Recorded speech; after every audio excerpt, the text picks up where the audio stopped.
Metropoli Forala, Euskal Herria irratian.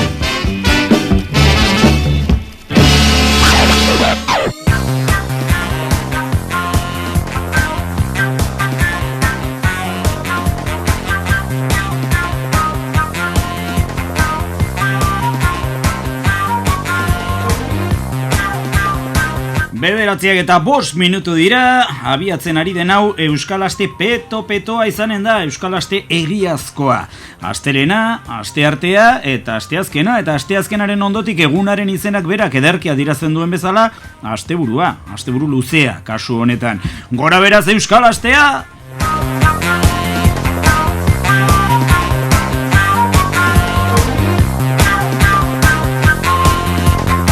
Kasu egiten ari naizen Euskal Astearen aldeko goresmena ez baita alferraren aldarria, baizik eta kontzientzia dunarena. Izan ere langabezia tasa altuak, jasanezinak ditugun honetan, Euskal Asteak asteko lanorduak murrizten eta lana banatzen lagunduko luke, desazkundearen bideari jarraiki, akaso denok gutxiago irabaziko genuke, baina halaber denok edukiko genuke lana eta denok edukiko genuke bizitzaz gozatzeko aski denbora. Euskal Astea da bide bakarra. Metropoli Forala. Akaso gaixako negia da asteren buruzuri bateko goizerako lasai biligero, bestelako eduki arinagoak ere izanen baititugu, arinagoak eta sakonagoak eta denetarik pixka bat beti bezala. Astelenero egiten dugun bezala eguneko argazkia jasotzeko elurre iriarteren gana joanen gara joko dugu. Sergio Ibarrola Zararekin mintzatuko gara. Aritz Agirrek Osasunaren partidaren erradiografia eginen digu. Ikertu biak Txio Herriaren kronika eta Aitor Etxartek minutu bateko manifestua. Hori guzi eta gehiago gozatuko duzue, baldin eta gure eskutik pasio egiten baduzue Euskaldunon hiriburuzagiko karriketatik. Metropoli Forala.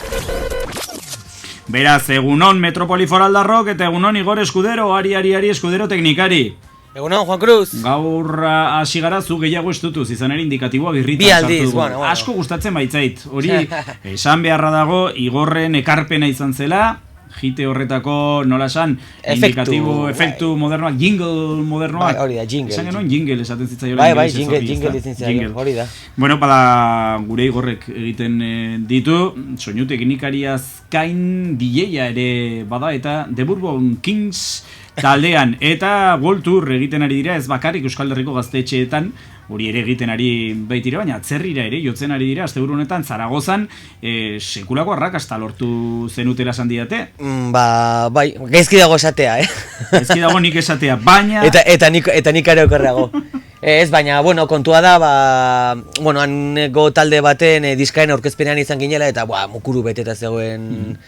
Zera gu, karo, lehenengoak izan du ginen jotzen, haien aurretik, eta, ordurako ja mukuru beteta, jendea oso entregatuta. Eta, gozatu genuen. Atzerrian beroagoak baitira Euskal Herrian. Bai, eta hori nabaritzen da, horietan. Jendeak gehiago egiten du dantzan Zaragozan hemen baino. Hori seguro. Kontzertuetan eta ni egon izan naiz, behin baino gehiagotan, eta egia da mugimendu handiago izaten dela. Bai, dantzan eta eta hori, eta kontzertuetan ere gehiago liatzen da, eta, Parrandarako oso hiri atsegina da Zaragoza. Ni egia esan, behin izan du naiz, eta, asko ere gehiago ez dut ikusi, baino... Oso leku gomendagarria da. Hiri itxusi samarra hola bere orokorrean, baina badu ere esarma ere, eta baditu bisitatzeko moduko hainbat leku. Bueno, tira, beraz arrakastan dia. Bai, oso gustora, Juan Cruz. The Bourbon Kings, Zaragozako erregeak. Zaragozako erregeak, izan zitekeen titularra. Bourbon Kings, Zaragoza Kings, horrelako zerbait ere. Igor...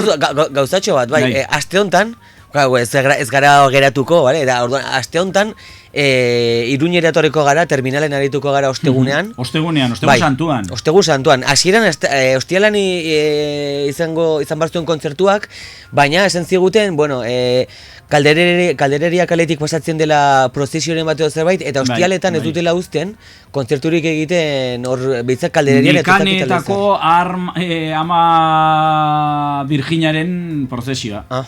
Enekin zer zen, enekin zergatik.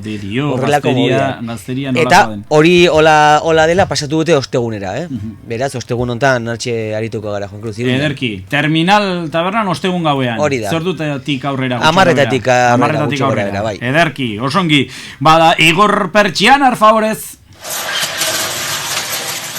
Prentsa irakurketa Optika Iruñaren eskutik. Astelenetan ohikoa denez, Foru Prentsak datu atemporal xamarrekin zabaldu du. Notiziasen azala ezkereskuin hartzen duen goiburua. Itunpeko ikastetxeek ikasle etorkinen 16% besterik ez dute hartzen. Diario de Navarrak lauzuta bera, Nafarroan sorturiko 26 mikrokooperatibek urtebetean 126 lanpostu sortu dituzte. Garan aldiz, Karibetik dator notizia, 57 urteko etxaitasuna itxi du Obamak Kubara bisita eginez. Azaleko argazkian, hain justu Estatu Batuetako presidentea ikus dezakegu Labanara iristeko unean atarki handi baten azpian euria ari zuen eta une horretan. Diario Notiziasek irudi bera ekarri du lehen horri aldera. Goiburua, egun historikoa Kuban. Diario de Navarran azkenik, Tarragonan istripoa izandako autobusa ikusi dugu. Ibilgailua txikiturik ageri da irudian, inguruan lanean ari dira polizia zientifikoko kideak. Erasmusean ziren 13 ikasle zendu dira ezbeharrean eta azpititularrean irakurri dugunez oso litekeena da ezbeharraren eragilea gidariaren akatsa izatea. Halako errepide zati bihurgunerik gabean izan baitzen eta ikusteko arazorik etzeuden, etzegon lambrorik edo uririk edo halakorik. Lehen horri aldetako bigarren mailako goiburuen artean honako hauek eman digute atentzioa. Gara, bidaiatzeko erabakia gurea da, erantzunkizuna ez ordea. Hala mintzatu dira senideak etxeraten 15. biltzarrean. Diario Notiziasek kontuen ganberako presidente ohi Elio Robledari elkarrizketa egin dio eta haren hitzak azalera ekarri ditu. Herrialde batean ustelkeria badago, ez dago egiazko demokraziarik. Diario Navarran azkenik irakurri dugu, Osasunak sarrera bana oparituko dizkiola, bere bazkideei Tenerifen aurkako Norgeaokara begira. Onaino gure prentsa irakurketa. Optika Iruña 15 urte zure ikusmena zaintzen. Optika Iruña betaurreko graduatuetan paregabeko eskaintza. Optika Iruña Aiozko monasterioa 4, Donibane auzoko Osasunetxearen ondoan.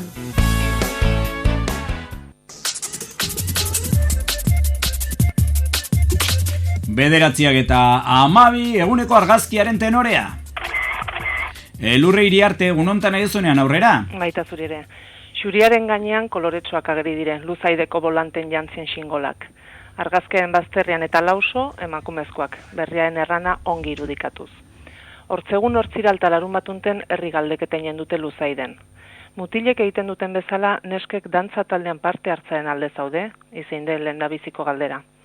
Eskandalagarria dela erakusteko paratu neskek hitzaren partez, beltzeek, ijitoek, ilehoriek, eta ohartuko zara bazterketaz. Eskandalagarriagoa gainera, herritik kanpo dantzatzen dutelaik, emakumezkoek dantzatzen dutelakoz, jauziak ematen dituztelakoz. Han ez arazoik, ez da herri galdeketarik eta naturaltasunez eman da. Herritik kanpon hartzen dutena berriz, zalantzan patzen dute luzaiden berean. Ez dakiz zer pastuko den zeinek izin diren emaitzak, baina tristea da erabakia zentzuz eta egokituz hartu beharrean herri galdeketaren bidez hartzea. Nonbait herri galdeketaren asuntua ez dugu bat ere ongi garatua gure kulturan. Estimatu dago Elurre, ongi segi, datorren astean oporrak, urrengoan mintzatuko gara, besarka handi bat. Guk Mikel Bujandaren eskutik segituko dugu paseoan, Euskaldunon hiri buruzagiko karriketan zehar, egunon Mikel? Egunon. Besapean agenda dakartzu, nondik zabalduko dugu? Bueno, astelen honek dituen interes puntuak zein diren, antzeman nahirik. Bueno, parlamentua, instituzio hortaz mintzatoki neusia parlamentua eta gaur ere hor bilera izanen dute. Eta, gero, astean zehar badira, bihartaitzi beste lan saio batzuk intereseko, baina gaurko hau bakizu izaten dela atea. Taldek aurkeztutako proposamen eta lan saio eta alakoen bilduma bada eta hoiei tramitea. Normalean tramite izaten baita horrematen dutena, baina beti interesgarri dira, hemen aktualitateko gaiak dira. Esate baterako SICAB nola esanen dugu, inversore, spekuladoren, sistema bat diru ugari hor izateko eta zerga gutxi ordaintzeko, eta hor batematek dio, horixe, zikab delako etako batzuk hemen Nafarroan elbideratu izatetik, bat joanen direla hemendik kanpora, esan ez bezala, haze galera ez karri behar diguna. Espekuladoren sistema izanik zikab hau zer zilegi ote da, hoiei abantailak ematen jarraitzia, paradisu fiskala ez ote da zikab delako hauei tokia ematen diena eta beste zikab. Badire polemika sortu nahi dutela zuzen ere zerga sistemaren gainean, ez da asteburuan regionalismoaren gandik oso gertu dagoen zink tank baten datuekin hor bueltak eta jirak aibili baitira sare sozialetan eta diarioen Navarran ere azalean ikusi dugu. Zer esaten duten, konparaziora bi seme alaba dun familiek bestin baino gehiago ordaintzen dutela Nafarroa, datu zalantzazkoak eta alakoekin. Esaten dute, tratamendu hobea hartzen dutela Euskal Autonomia Erkidegoan. Horrek esan nahi du, badagoela zer ikasia, EAEkoen gandik. Hori esan nahi dute? Baliteke. Claro, mezu hori baldin bada, asko dago ikasia eta Nafarroak asko imitatu beharko luke Euskal Autonomia Erkidegoan egiten ari direna. Bai, hori izan liteke bat. Gero beste bat, horretarako ona da, ez? Elkar lanerako sareak eta egiturak egitea. Deigarria egin zait bestalde, zalapartarik handien egin dutenen artean, sare sozialetan eta sikapdun bat izan dela, hain zuzen ere, diputatu regionalista. Hori da eskandalu bada, holako personaje hautetsi publiko batek gisa honetako fondo espekulatibo bat izatea, alegia espekuladore bat izatea, UPN-koen goi buruzagit hautetsi bat hori bai da, benetako eskandaloa. Zikab delakoa, baina bestelako gaiak ere badira, esate baterako, Eliza Katolikoak egindako inmatrikulazioen gaia, hori muitzeko, eskaera, zuzen gobernuari babesa ematen dioten alderdiek, baina gobernuari babesa emateaz gainera, noizean behin, zirikadaren bat edo beste ematen diote, muitzeko gai hori, alegia, eta zehazki da. Hemen eskaera bat, mozio bat, sinatzaile, geroa bai, bildu, ahaldugu eta ezkerra, zer diote, lehenaotik parlamentuak onartuak dituen ebazpenak, bete ditzala gobernuak, aintzat hartu ditzala eta behaz hortaz lehenaotik esanak daudenen bidetik jo behar duela, inmatrikulazioen gaia mugitzeko.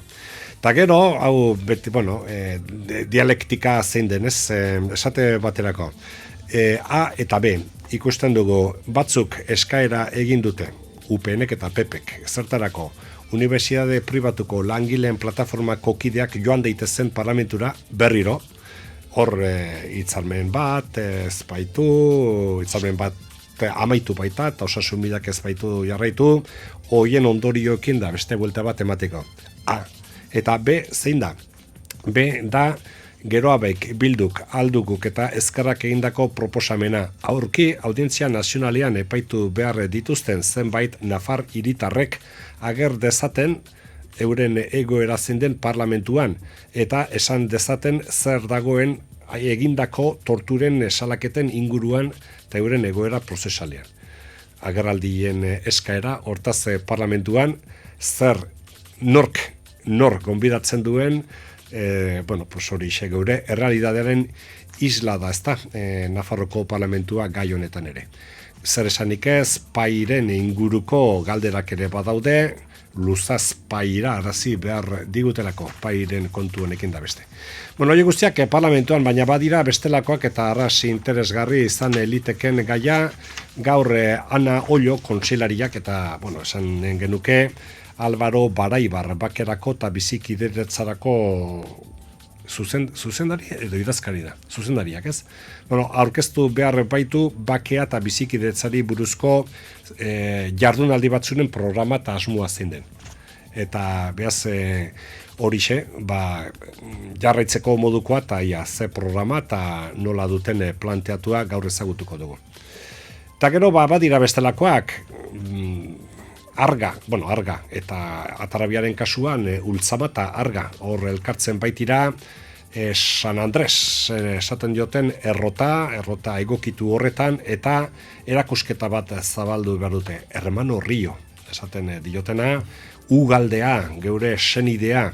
Bueno, pues hortxe interesgarri, tokia paraje ere izogarri polita da, eta ja udaberrian sarturik San Andresgo errota horretan Ultzama eta arga elkartzen diren puntu horretako erakusketa oso polite dago egokitua, errota ikusgai, ostatua ere prestatua eta hortaz dioguna. Erakusketa, eta beste erakusketa bat, argazki erakusketa, ondarea eta memoria kolektiboa, hau Nafarroko museoan zabalduko dutena. Bestelakoa, Orkoienen lab sindikatuak egindako deia, Faurezia lantegiaren parean, Miren Peña, urtebete, bere eriotzetik. Eriotze hau ein batean, emakume hau lan gabetua eta lan posturik gelitu gabea, eta hor Faurezia lantegi horretan pairatu zituenak, sofritu zituenak ere, aintzat hartuta, hor labek konsiatzen du, eriotzak zer ikustekoa izan zuela, bere egoera laboral eta personalerekin. Eta hau etxe dira, arratsalderako poesia, udaberrian sartu gara, udaberriak kantari jartzen gaitu, udaberriak poesiak inspiratzen ditu, eta, hain zuzen, gaurko ehun hau, poesiaren ehuna da. Garai onak ote dira hauek lirikaraentzako, lirikan aritzeko, parlamentuan atxaldeko 7:00 poesiari dedikatutako saioa egin behar dute. Eta hauetxek hemen dauzkagunak, eta kontatuko ditugu, hauetako bintzate zenbait kontu, harretaz seituko dugu eta gure informatibora joan. Hori da, Iruñerrian gaur albistegian, eguerdiko ordu bat aterdietan. Estimatu dago Mikel, guk aurrera segituko dugu, kale gorrira salto eginez. Kalera. Metropoli foraleko kaletarra. Sergio Ibarrola, Zara jauna, egunon. Egunon, Iruña. Egunon txipiron, izan zitekeen beste rima bat. Bakizu zer gertatu zaidan sumarioa, aletzerakoan, hiper zuzenketa tamalgarri bat. Derrepentean irakurtzen ari nintzen guzia, eta bakizu euskaltzaindiaren arabera batu azari garelarik hobesten dutela agenda konparaziora esatea, ez? Edo geografia eta horrelakoak. Eta esan dut, Sergio Ibarrola Zara. Sergio, bai, bueno, oso ongi. Igual euskaltzaileak hobestuko du ere, Sergio. Ez dut uste, baina tira, ala atera zait irakurrita, bai, zenbaitetan gertatzen. Beste behin jarauta, esan nuen. Ez, ni konsulta egin nahi diot euskaltzainikoei, Zaratustra, TH-rekin idazten den, edo Zaratustra, edo... Zaratustra, ez da, izan beharko litzateke. Bueno, hemendik aurrera, hemendik gutxira, bai, Zaratustra izango da, bai. Nondik datorkizu, Zaratustarena, atrebentzia ez bada, hori zure bizitza pertsonalean sartzea da, ala bada... Ez, bueno, ez da, hola, sekreto inkonfesable egiteko bat. Eguzkirratiko... Eguzkirratean nire, eta bakizu, hori duzu Iñaki Martínez, eta hori zendutakoa, eta... Bueno, pues, ez dakit, 80, ez dakit zenba izango zen. 36 gutxi gora bera. Gutxi gora bera, bai, bueno, pues, irrati zaioak izan bat ziren, baina, bueno, pues, irratiaren astapenetan eta irrati zaioak egiten ziren, eta besteik gabe. Baina, pues, bueno, pues, arrakastatxoa eta izaten... Izaten Marconiren garaia, ez, gutxi gora bera. Bai, hori da. Bai, irrati, horiek... Radio Rusia eta aizten zen, Radio Pirenaika eta Radio Euskadi eta horrelakoak, bai. Ez, eta bueno, orduan eguzkerratia pues, aurrera egiten zuela eta ikusita, pues, asandoa batean deliberatu zen, pues, tabernetan eta alako karteltxo batzu jartzea programazioarekin. Eta orduan, programazioan, pues, claro, pues, zer jarri hartzen, ez da? Eta... pues, hartaraino, pues, nik uste dute saioek izenarik eta ez dituztela. Orduan, bueno, pues, hasi behar izan du ginen izenak asmatzen saio bakoitzerako, ez? Eta ni, pues, garai hartan, ez dakit, institutoan lehenxeago edo, Zaratustra leitua noen hitz eta gauza horiek, eta, bueno, pues, jarri noen Zaratustra, beste batzuen artean, izen, 3 palau izen eman nituen, zaioaren izenerako, eta Iñakik eta Mabelek eta deliberatu zezatela.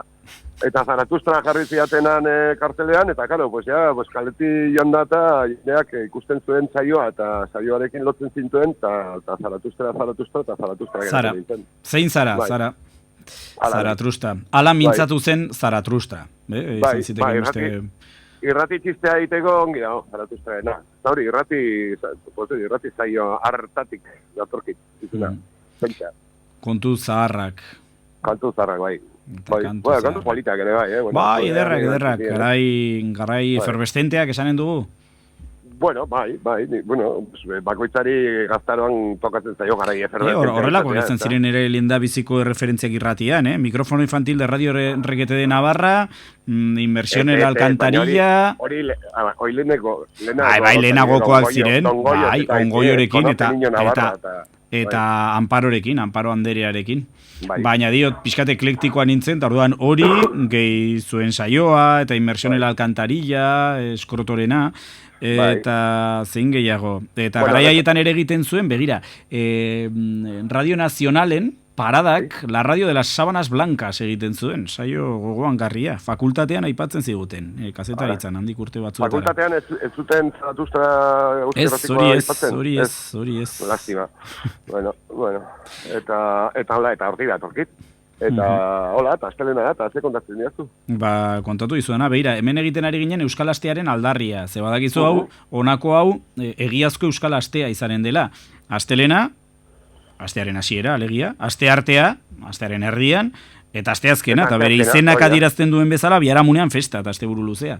Bueno, astea segitzen du, baina festa izanen da, ostegunean eta ostegunean eta... Bai, astea segitzen du, baina ja, asteburua, ez? Asteren, astearte, asteazken, lan-asteari dagozkionak 3 egun horiek, eta gero beste lauak, jai. Eta hala eginen bagenu, lehen egin dut honen defentsa, esanez, eman dezakeela alfer baten kontua dela, baina ez da alfer batena, baizik eta kontzientzia dunarena, desazkundeak bide hori markatzen du, ez dago guziontzako lanik, baldin eta 5 egun ez lan egiten badugu, baina 3 egun ez lan egiten badugu, banatzen alda guzion artean. Bai, soldata gutxiago, baina atxeen aldi gehiago, ez? Xirako bizitzaz gozatzeko denbora gehiago. Hoxe.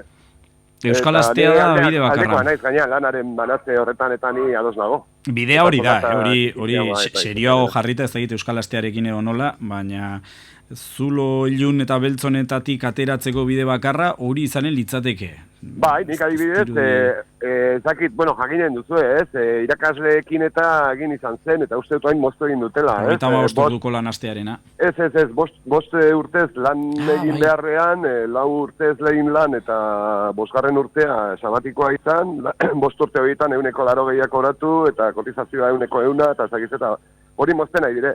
Baina hori, adibidez, Toño Balerdikoak egin izan du, ezta? Egin izan du hori, bai. Eta hori tumatxa da, oso ongi dago. Irratian gozatu dugu horren ondorio on bat, eta zen alakoetan emankorrago aritzen zela kolaborazioetan eta Toño gure irratian. Bai, eta taldean ere bai, kantua barra asmatzen zituela. Kasualidadez, 5 urtean behin atera izan duzu diskoa. Hortxe, ezakit, bai, aurten atatzeko asmoa badugu, eta uste dut, 25. urte muga edo hortxe izan genuela, oain gutxi, así que bai, hortxe ingo da. Aizu, gero ikusi dute, Peireman sekoek segitze dutela sekulako arrakastarekin, ez? Bueno, sekulako arrakastarekin, bai, nola ez, ezta? Osea, orgorko arbizu eta... Euskal selekzioa. Bai, hori da, orduan, egin izan dituzte, uste ja bukatu dutela, 4 kontzertu egin zituzten, akelarren bat egin baitzuten, eta gero Barcelona, Madrid, eta bai, pasan egunean gainera, autobusean nengoela, eta Marinorekin egin un topo, Madrilera zijoala trenera, pozik. Marino Goñirekin hain zuzen ere. Hor, Euskal selekzioa, Marino Goñi, hor gorrekoa eta zuen ingurukoa, ez da? Bai, claro, Marino Balerdikoa izan zen. Balerdikoa izan zen bere garaian, hori da, inilo tempore derragun horrela. Bai, eta hor Peireman zen ere, Imanol Ubeda eta txiki karpadeko bateria. Ubeda tarrak, bide ertzean taldekoak, eta Euskal Pop erradikaleko selekzioa, iaia. Bai, bateria jotzailea aukeratzeko tenorean, akaso ez dira horren fin ibili? Bai, ez, ibili dira fin, oso fin ibili dira. Bai, txiki ikusi behar da bateria joten, txiki makina bada, bai, oso ona. Eta harrituta omen daude, hor ikusi dut Twitterren eta zabaldu dutela, harrituta daudela jasotzen ari diren edo jaso duten erantzunarekin. Bueno, bai, baina ez dute borik, osea, pues, lagun taldea juntatu, eta, bueno, pues, juntatu ziren, eta gustora zeudela ikusi iaz, eta animatu dire, bain gorkak, pues, hori, libre izango duela, eta artetxo bat, berri txarrak taldearekin eta oso lanpetua baita gozta, eta, bueno, eta esan zen, bueno, egingo ditugu kantu batzuk, eta Imanolekin pesatu dute, lekun berrin bertan juntatuko zira zerbeza batzukin, eta antxe kantuak erdituko zituztela. Bai, elkarrezetetan eta horixe bera kontatu dute, bai. Bai, eta hori. Bai, eta gorkarekin mintzatzeko parada izan genuen honetaz guztiaz, eta bai, kontua da, berritxarrakeko beste bi kideetako batek aurra euki behartzuela, azaro partean, eta orduan, geldialdi hori aprobetsatu du Peire Mansena mugitzeko, bai. Bai, eta bateria ere beste supertalde batekin juntatu da, ez da, txap eta hoekin, eta, bueno, uste dut hor duteko batzuekin, eta... Bai, egia da, eta ze atera behartzuten, aurrekoan irakurri nuen, horren inguruko zerbait. Pues ezakitik irakurri nuena izan zen, kafean txokian jo behar zutela, edo jo zutela, eta kristuna arrakasta izan zutela, eta beste selekzio bat, baina selekzioa da, hori, Gipuzkoako... Ronaldoren lagunak eta Messiren lagunak, edo horrelako zerbait ere, ez? Bueno, haizu, Messi gu daukegu taldean, Hori, Peti fitxatu genuen ez geoztik, nik askotan esate dugu jendeari, joder, Petirekin asko betu da, eta aldea, eta hombre, klaro, ez da, alabezek Messi fitxatu izan balu bezala. Horrelako zerbait, komparazioa. Edo Neymar, horrelako zerbait, ez? Bai. Nik uste dut Messi gaur egun gorka horbizu dela, ez? Bai. Bazter hauetan. Bueno, gu Bosmediano haizu, Bosmedianorekin antzantiagoa baitu, bai, Bosmediano, izak barre, baina Bosmediano nik ikusi nuen, ni aitarekin eta Osasuna bigarren divizioan, eternamente bigarren divizioan zebilen garai haietan, ez da?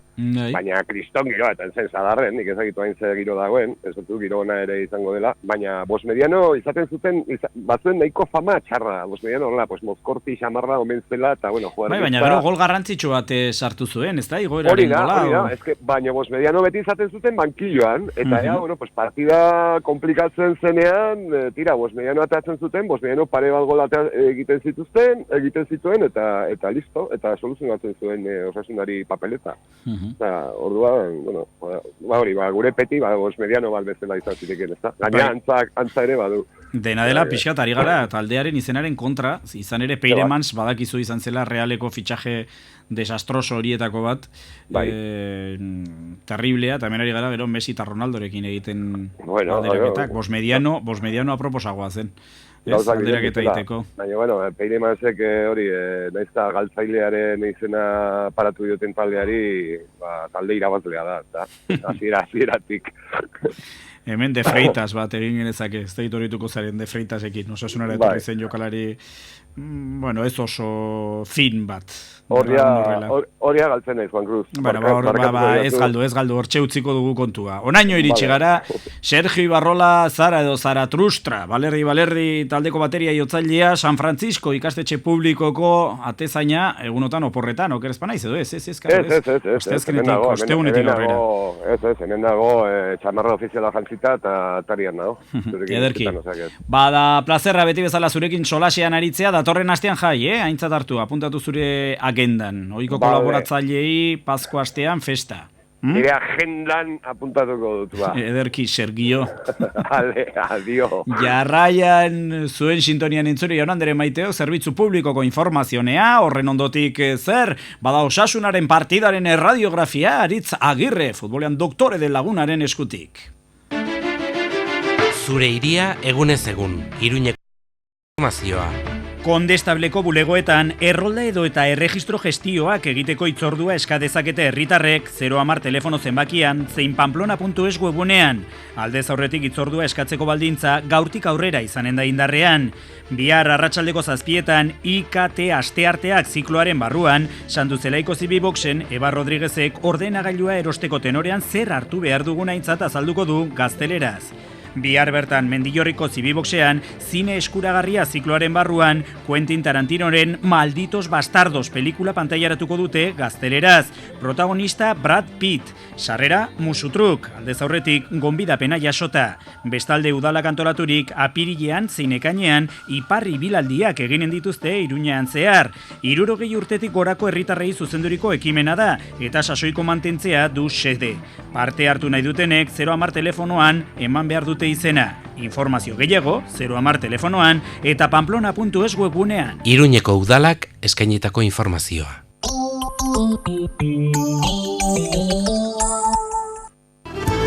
Erroibar eta Eugirako bidean Gautxori ostatu jatetxea. Bertako sukaldaritza eta tratu atsegina. Informazioa eta erreserbak 948-3040-76 telefono zenbakian edota ostalgautxori.comen. Gautxori ostatu jatetxea, Zubirin gaude. Optika Iruña 15 urte zure ikusmena zaintzen. Optika Iruña betaurreko graduatuetan paregabeko eskaintza. Optika Iruña Aiozko monasterioa 4, Donibane auzoko osasunetxearen ondoan. Asteazkenero Zabalgune eta Ermitagainako merkatuetan prezio bikainak topatuko dituzu atal guztietan. Bilatu prezio berdeak gure saltokietan. Asteazkenero prezio berdeak Zabalgune eta Ermitagainako merkatuek eskaintzen dituzten kalitatea eta arretarekin. Nafarroako gobernuaren laguntzarekin. GS Peluqueros. Kalitatea, sormena, joerak, sariak, 20 urte bete ditugu. Zatoz gu ezagutzera, nabarituko duzu. Sarriguren arrotxapea eta iturraman gaude. GS Peluqueros, Nafarroako goi mailako ilea painketa. Guztion eskura, nabarituko dute. Carmen Kaleko herriko taberna aste guzia irekia eskaintza paregabearekin. Astelenetik ostiralera eguneko menua.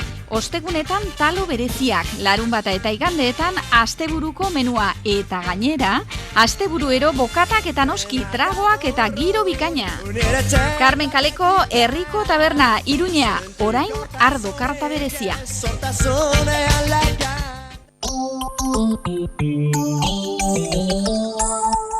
Metropoli Forala. Metropoli Forala saioan, osasunaren partiden analizia CCIren eskutik. Amaikako gorria, azte auzardia, bere koloren alde borrokalaria, jarraitzailek kementsu oiukatzen diote, osasuna, aurrera, zuzara berena. Aitzina, adelante ligako 29. jardunaldian Albacetek 3, Osasunak 1. Porrotorren ondotik Gorritxoak 7. postuan daude, playoffeko postuetatik at, nola nahi ere, postu horietan daude puntu kopuru berarekin Oviedo eta Zaragoza. Eta igoera zuzena ez dago horren urrun, 4 puntura besterik ez, nola nahi ere kasu izan ere atzetik 11. sailkatua Lugo 3 puntura besterik ez dago. Gauzak oso parekarturik baitaude 2. mailako sailkapenean. Norgehiagoka horretaz mintzatzeko gurekin daukagu futbolean doktore den gizona Aritz Agirre jauna. Egunon Aritz? Egunon. Radiografia egiteko prest, ezta? Bueno, radiografia arakiria...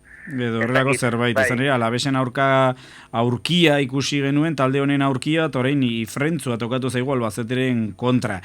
Foru prentxan, larun bateko norgehiagokaren biharamunean, honako goiburuekin egin genuen topo, Diario de Navarra, decepzioa Albaceten, Diario de Noticias, Osasuna berriro erori da. Zuk ze goiburu prestatu diguzu? Akatzez akatz, hori izango litzateke nire goiburua. Eta zer dela kausa? Bueno, akatz 2 aldiz nabarmentzea goiburuan, ez? Nik uste 3 opari egin zituela Osasunak eta opari hoien truke 3 gol etorri zirela, ez? Eta horrela oso zaila da. Ezakite helburua ote zen gure talde jatorraren irudia zabaltzea Espainian barrena eta barrez, baina egia esan Albacete ez da historiara pasako bere futbol estiloaren gatik. Larrigarri bezala, ipatuko dugu, denbora asko zeramatela garaipenik erdietxi gabe, haien zelaian, eta entrenatzaile berria zutela, ezta, Ferrando. Bai, San Saturnino egunetik, irabazi gabe. Doni Saturdi egunetik. Bai. Hau da, azalaren 29-tik. Bai, hori da. Gu iritsi garen arte, ezta?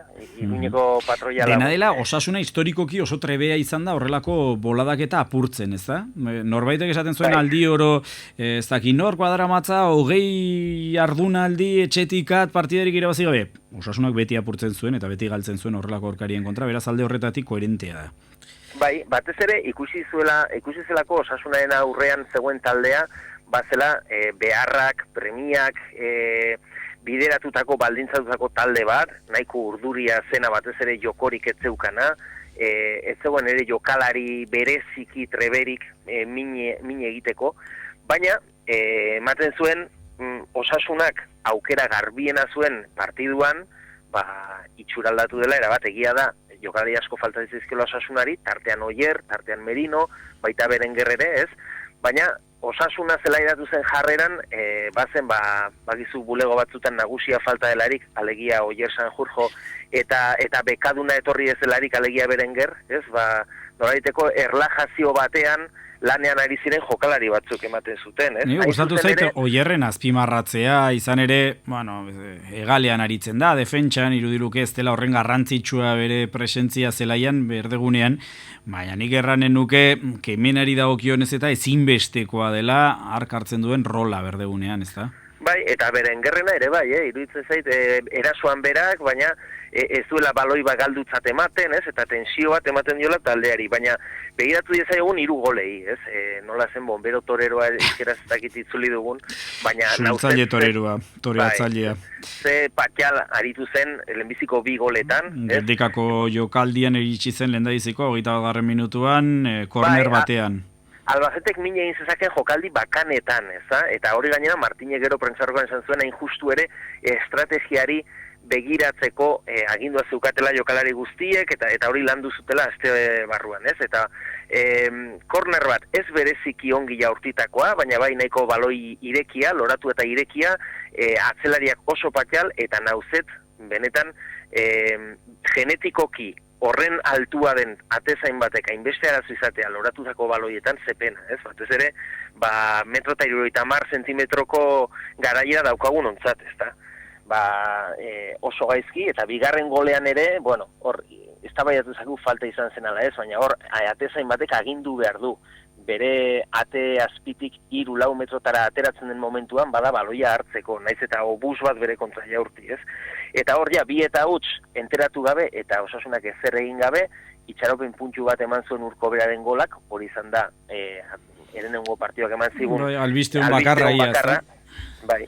Eta nik uste, zer esana ematen du, eta aurreko partiduko euforia jotez genuen aipatu, baina berriz ere, Martin eskema taktikoak, ez? Alegia, 5 atzelarik, iruditzen zait, momentu honetan taldeari kalte gehiago ematen diotela onura baino, ez? Batez ere, ez delako 5 atzelariekin horlako golak saiesteko gai, esango bagenu, autobusa jarri eta golik edo baloirik ez dela pasatzen, Berlingo harresia jarri duzula, baina zema zulo ditu, ez? 5 atzelari osatutako harresi horrek. Eta gero... Gero taldea desorekatu egiten du. Batez ere agindua eta erdikalde osoa, erdigune osoa, aurkariari ematen diolako Osasunak, ez? Eta oso luze gelditzen da taldea, eta tartean irla badago, erdikaldea ez du kontrolatzerik, eta hor aurkariak agintzen du, eta baloia dauka, eta ordenua berak markatzen du, ez? Eta beraz, 4 jokalarirekin atzean, akaso ezak gehiagin nabaritzen momentu honetan, eta erdikaldean bestelako baita zenbaki aldetik ere, jokalari gehiago daukazu, baina baloia eta partidua kontrolatzeko aukera gehiago, ez da nik uste hori gertatzen ari dela, eta gero Martin pizka zoratu egin zen, egia da 2 eta hutsekoarekin, gauzak probatu behar zirela, baina batean 4 atzelari lerroa jarri, Martin aurrean jarri, gero berriz atzera eraman, eta Martin seketzuen bizirarik izan, ez aurrean, ez atzean, ez eskuinan, ez ezkerrean. Horre, nabarmendu Oierrek utzitako zuloa taldea pizteko, eta kemenari dagokionez, ezin aipatzeke utzi, zuk zeuk ere arestian nabarmendu duzun Merinoren utxunea, ezta? Bai, batez ere, aurrekoan aipatzen genuen, joko teknikoa eta baloia jokatzeko grina, ez, de las Cuevasekin, aurrean dagoen Ninorekin ere esaten genuen, baita Berengerrekin, hor falta zen euskarria, edo lokailua, eta horre Merino ez zegoen, eta nik ez nuke esango Michael Mesak partidu txarrein zuenik, baina bai Osasunak ez zuela lortu inungo aginpiderik erdikaldetik hasita, ez? Eta are gehiago esango nuke gero aldaketekin olabide eta pusko sartuta, baina Michael Mesak kenduta, are nabarmenago gelditu zela Osasunak erdikaldean ez zukala kontrolik, eta erabat antzua zela aurrean bi jokalari jartzea, baloirik iristen ez bazen, ia da gero ja bi eta utzekoarekin. Eta ez dugu aipatu hirugarren gola, ez? Bi eta batekoak oraindik ere itxaropen puntu bat ematen zuen, Albacete premiaz josia egonik, urduri jarra zitekelako, baina gero penalti hori, Roberto Torresek oso jokaldi tontoan baloia eman zion. Barregarri samarra penaltia, ez? Ez da gitor ere, epaile gadirazi behar zuen, ez, nik egia esateko arautegiak alakoetan zer dioen ez daukat horren argi, izan ere, baloiaren norabidea bai aldatzen du, baina ikusten da, ezin duela eskua desagerrarazi une horretan, ez da inola esan, ez, eskutatzen saiatu, baina ez dakit. Bai, nik uste ez, gertatzena da, ez daukala defensarik. Nik uste, testu inguruari begiratzen badiozu, eta ze jokaldi den, eta ze arrisku gutxi daukan, eta kontrol txar baten ondorio dela, baina gero, arautegiarekin etortzen bazaizu arbitroa edo beste edozein, ez dakit argudiri daukagun kontra egiteko. Ez dira, azteko jokaldia eta azteko partida. Zalantza izpiri gabe.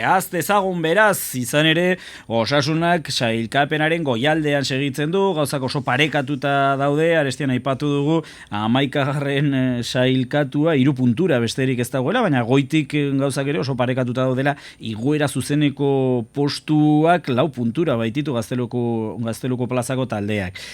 Gauzak horren parekatuta daudelarik, garrantzitsua datorrela aran batean, arratsaldeko 6-etatik aurrera, Teneriferen aurka sadarren garaipen erdiestea. Bai, batez ere oso partidu arraroa da, Azte Santuaren erdialdean, jende asko kanpoan dagoelarik, Larunbata Santua ez da baterea proposa, eta, ikusi du klubak erreakzionatu duela, ez, bazkide bakoitzeko sarrera bat doainik emango du, oparituko du sarrera bat, eta dena beharko da, zepena da, Alavesen kontra sortu zen espiritua, sortu zen giro hori, ez dugu ikusiko, ez, Teneriferen kontra, eta partidu arraro samarra izan daitekela horre ikus liteke, data oso txarra delako. Hortik aurrera, aipatu behar da, eta oraindik ere Albazeteren kontrako partidua buruan eukita, berdinketek ere daukaten garrantzia, ez? Askotan, baztertu egiten ditugu, gutxietxe egiten ditugu, baina begira, beste taldeek egin dutenari begiratuta, Zaragozak berdindu, Leganesek berdindu, Alabesek baitere berdindu, tira, esan dezakegu, Leganes eta Alabes, iguera zuzeneko postuak ez dira gehiegi aldendu, egia da, baina berdinketen arira, askoz talde gehiago hurbildu da Osasunaren eremu horretara, ez da, ja playoffetik kanpo dago Osasuna, baina 11. Tokian dagoen Lugo, Osasuna dengandik 3 puntu aldea du, ez? Orduan, olako partidutan, Albazeteren kontrako partidutan, gutxinez berdinketa batek balio handia du, emeki aurrera zoazelako, eta etxean zalantzari gabe, gelditzen dien 7 partiduak irabazi behar dira, gutxinez playoffetan egon nahi badu Osasunak. Beraz, irabaztea iaia hilala bizikoa, ez dut esanen hilala bizikoa, izan ere gainontzeko aurkariak ere utxegiten ari dira, eta hartara, batek daki ez da. Baina oso gomendagarria litzateke garaipena erdiestea, datorren asteburua, Larunbatarekin esan bezala arratsaldeko 6-etatik aurrera Sadar errekartzeko futbol zelaian. Estimatua dago Aritzagirre, gaur 8 arte. Ondo pasa, jo. Ongi bizi, bai. 13 minutu goizeko 10 izateko, ordu ezin aproposagoa, aholku interesgarri zenbait entzuteko. Metropoli Forala saioan, Osasunaren partiden analizia CCIren eskutik. Euskal Herria Irratia.eus Iruñerriko Euskaldunon agerkaria. Informazioa jaso eta eman. Albisteak, elkarrizketak, iritziak, analisiak. Euskal Herria Irratia.eus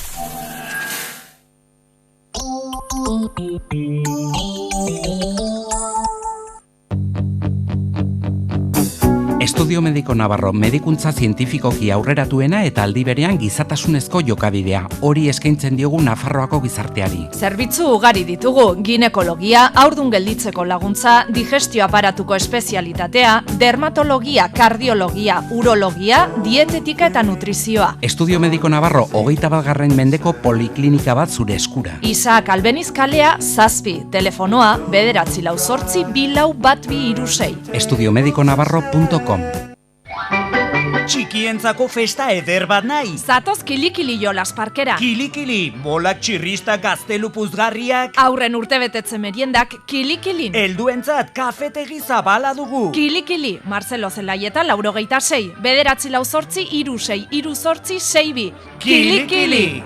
Eta orain, bisita gaitzazu kilikili.net webgunean.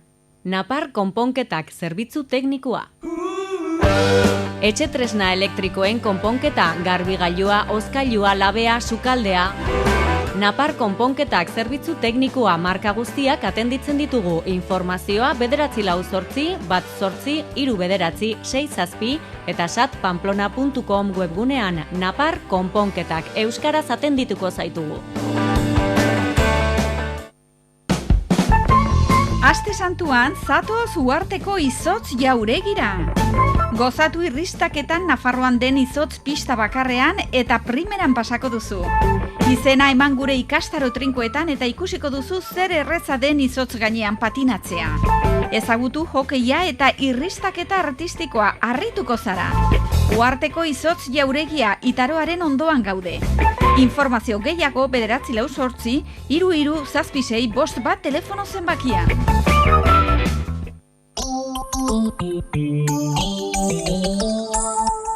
Metrópoli Forala.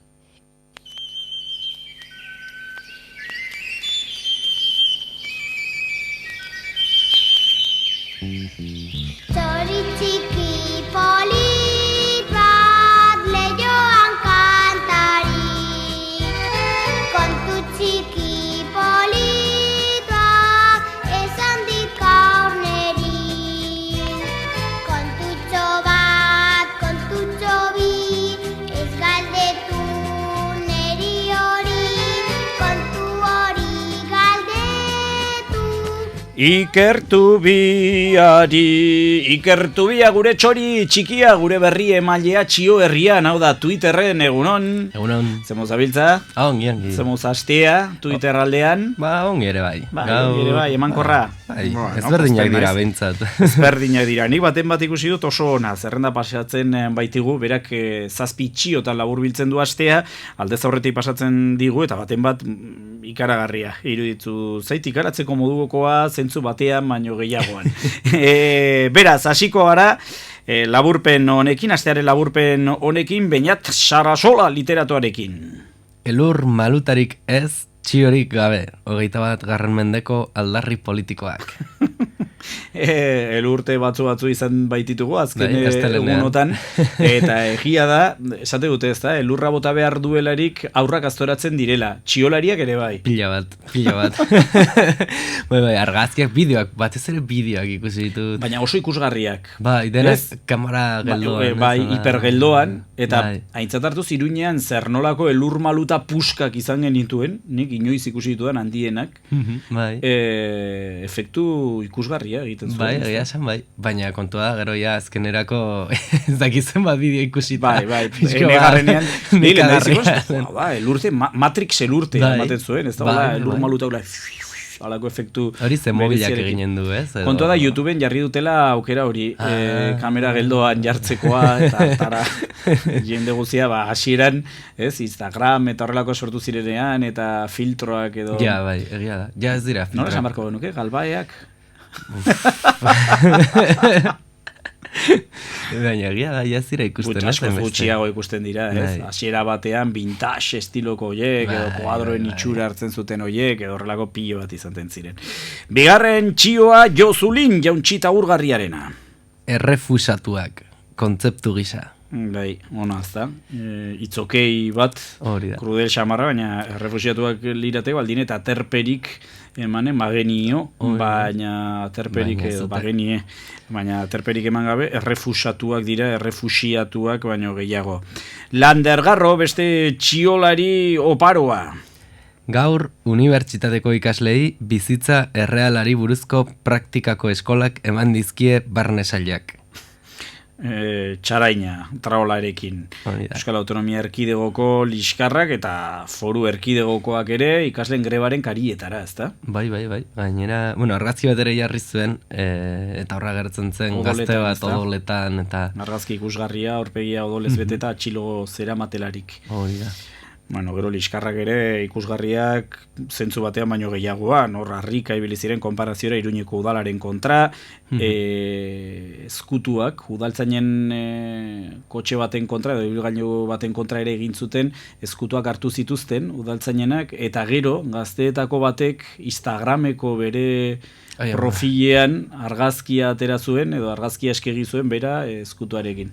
Gero borratu zuen bere alakoa, baina sare sozialetan badabir, eta horren ikusi dute webgune lokalen batera iritsi dela kontua. Ai ama, hori da, ai ama. Eneko Bidegainek zer dio, Mondragon Unibertsitateko irakasleak zer dio? Arrazoia eman dio Telecincok Navarralderi. Eta horria txikita, argazki ikusgarri bat pantailari ateratakoa, ez da? Telebistako pantailari ateratakoa, telebortzi ateratakoa. Bai, Ondarroa Navarra jartzen du. Bai, berri emaile bat, mikrofonoarekin ez da iman horietako bat egiten, eta zintillo bezala, edo bai, hor ikusten duguna, horixe, Ondarroa, Navarra, euskaraz hobeto geratuko zen. Ondarroa, Nafarroa. Bai. Rimaduna. Eta gero, izaerari dago kioniz nik aspaldidanik diot, Ondarroa aldekoek zerikusi handia daukatela Nafarroko herriberako jendearekin. Izaerar eta bai. Agian badago lotura eskuturen bat, edo... Ez dakit, baina nik esanen nuke baiet, zer da, dutela bizitasun bat, akaso beste hainbat Euskal Herritarrek ez dutena, eta Ondarroa aldean eta Bizkaiko kosta ere horretan badute, bizi poz berbera. Hala esanen nukenik behintzat. Segid ezagun bat ere oinarri antropologikorik gabeko nire iruzkin hau gibelean utzirik, segid ezagun astearen laburpenarekin eta erreparat diezaio egun Erik Gartziaren txioari. Egibar, jeltzale gazteentzako taberna. Itzokei. Egibar. Dio, ze ona. Bai. Egibar, jeltzale gazteentzako taberna, itzokei. Oso ona da. Bai, inoizen nintzen konturatu hor. Bai. Egibar. Gazte jelkideentzako taberna, oso ona. Gainera, aste honetan, elkarrezketa egin zion, Maialen Iriartek azpimarra saioan, akaso horren karietara, edo arilkatuko zuten honako txio hau. Aurrera segituzkero, zure zerrendan, zure top zerrendan, beranduegi kontuaren txioa dakusago, Argia aldizkariko umore tartearen txioa inzuzen ere. Inigo Urkullu ez omen da oraindik guztiz osatu joan den astean, ETB-en jasan zuen masajeaz. Eta bueno, hor argazkian ikus dezakegu... Halako montaje bat, ez da? Photoshopekin onera da, besoan duen tatuaia. Gai, soin oran harina, ez da? Euskadik behar zaitu. Kontu alkarrezeta egin ziotela, eta batzuk alderatu zutela Arnaldo Otegiri, Afrika baetak egindako horrekin, hor galderagileen artean, Inigo Urkullurekin, Dani Álvarez, Boulevard saioko aurkezlea, Xavier Lapitz, ez dut gogoan, Eguerdiko ETB-ko saioko aurkezlea, nola hitzen da, Enjake uste dut. Izan daiteke, Enjake, edo ez. Eguerdiko ETB-biko saio politikoa gulanean gara hori pantaiaratzen dutelarik. Beraz ezin ikusi, baina tira, EITB-ko kide historiko horietako bat, eta horri ibili ziren galdezka lehendakariari. Beste txio bat, Jose Rojasena. Dakizuke, eta horri jarri dugu, antza denez ikasleen eguneko 46, 15 urteko ikasleen eguneko 46ak, euskera oinarrizko maila dutela, eta joan zen azteko txioarekin lotu, ez? Euskal Autonomia Erkidegoko datuak ziren? Sanen nuke baiet. Eguneko 46. Daukate bakarrik 15 urteko ikasleen artean euskarazko oinarrizko maila. kezkagarria. Bai, eta zerekin lotu du, barkatu? Dakizuke txistea egin zuen joan zen astean. Zein zen txistea, oroitarazi guzu, otoi? Egin esaldi bat dakizuke aditzarekin. Eta dakizuke Reala irabazi dio Atletiki. Alderantziz, ezakin nork irabazin zion nori. Bai, argatiburi gabe, eta gainera, horrelako irabazi... Reala irabazi dio Atletiki. Reala irabazi dio Atletiki, bai, hori zen txiba. Dakizuke, oso ona, gutarrak saioaren promoa izan zitekeen, jitorretako euskara baitara bilte, parte hartzaile askok edonola ere, argi gera bedi, ni saio horren aldekoa, esan dute arrakasta eukitzen ari da, euskal gazteen artean, gazte euskaldunen artean, eta horrelako produktuak ere behar dira, ez guri gustatuko zaizkigunak, baizik eta gaztei gustatuko zaizkienak, eta euskararik onena egiten dena, ez? Hori ere horrela da. Hori ere horrela da. Nik ez dut inoiz ikusi saio hori, baina...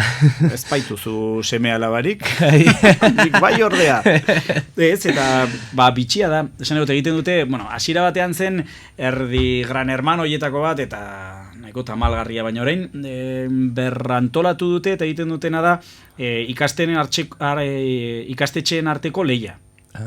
Bi ikastetxe jartze dituzte aurrez aurre eta jinkan antzekoak eta horrelako frogak egite dituzte eta orain musika hau dantzatu behar duzu eta orain asmatu behar duzu kanta hau zein den eta orain bete behar duzu ez dakiz zein pitxer ez dakiz erekin eta ez dakiz nola eta entretean garria da gaztetxoentzat eta horri biltzen dira, zabaltzen ari da kontua eta bai, gero eta gehiagok ikusten omen dute eta referente bat ETV baten aspaldiko partez. Bueno, tira, estimatua ikertu bia, jarraian albiste mankizuna Euskadi Irratiko lankideen eskutik, 0 ordu da lankideok! Goizeko 10:00. Euskadi Irratiko informazio zerbitzuak. Albisteak. Egunon guztioi, Biarritzeko aireportutik bereziki Parisera joan behar zuten hegaldietan ari da nabaritzen. Gaur goizean goizetik aire kontrolatzaileak egiten ari diren greba. Hegaldien ia erdia gelditu da dagoeneko bertan bera. Baiona Andoni Lizeaga, konta igustu egunon. Egunon bai, Biarritzeko aireportuan goizean Parisekin Orlirekin lehen 3 joan etorriak bertan bera 11:00, ordu bateko atzerapenarekin aterako da. Ordu bitarditakoa ere bertan bera eta gaueko Londreseko joan etorria ere bertan bera. Hegaldien ia erdia bertan bera beraz. Beste hegaldien berri izateko interneten konsulta egitea gomendiatzen dute. Biarritz Aeroport klikatuta aski da eta Loiuko aireportuan atzerapenak bai, baina bertan bera utzitako hegaldirik ez. Atzo eta gaur egin dute greba UNSA sindikatu langileek zuzendaritzak ezarritako murrizketekin baliabide eskasia salatzeko. Forensek dagoeneko identifikatu dituzte Tarragonan atzo autobus ezbeharrez hil ziren 13 nesken gorpuak. 19 eta 25 urteko neskak dira, 7 Italiakoak, 2 Alemaniakoak eta bana Errumania, Frantzia, Uzbekistan eta Austriakoak. Epaileari dagoki orain nortaisunak baieztatzea, gaur goizean, goizeko 10:00 hain zuzen zen epailaren aurrean deklaratzen hastekoa autobusak gidatzen zuen gidaria, baina gaur gauean, zainketa berezietako gelan ingresatu behar izan dute, biriketan duen kolpearengatik eta deklarazioa atzeratu eginda. Deklarazio honek ezbeharraren arrazoia argitzen lagundu lezake, orain arteko datuen arabera eta gidariak berak larrialditako langilei esandakoaren arabera, badirudi loak hartu zuela gidaria Bartzelona, Eli Zunzunegi. Atzo bertan egin zizkioten gidariari alkohol eta drogen analizi horiek, baina negatibo entzuten eta Fernández Díaz ministroak giza errua izan zela aipatu zuen. Parece ser que sería una causa humana la determinante de este accidente. Hain zuzen ere, estaduko zenbait komunikabideek diote gidariak lo hartu zuela eta horrela aitortu ziela berak istripua gertatu bezain laster bertara iritsi ziren osasun zerbitzuetako kide 62 urte ditu eta esperientzia handiko gidaria dela dio Alejandro autobus enpresako jabeak. Bestalde atzo, Freginal herriko alkateak esan zuen istripua gertatutako tokia puntu beltza dela, baina Bertiz AP7 autopista kudeatzen duen enpresak dio 2010 ezkeroztik ez dela istripurik izan bertan. Gaur eguerdiko 12:00 5 minutuko isilunea egingo dute Bartzelonako Unibertsitatean, bertan izango dira Bartzelonako alkatea eta Generalitateko presidentea, baita Bartzelonako Unibertsitateko errektoreak ere. Gure errepiden eta zehatzago esateko AP8aren erabiltzaileen mesedetan gaur zabalduko dute Aritzetako gasolindegi berria Donostiatik Zarautzerantz joaterakoan dagoena. Zabalera berritu eta berri antolatu ondoren 28 kamioi eta 4 kotxerentzako lekua izango du.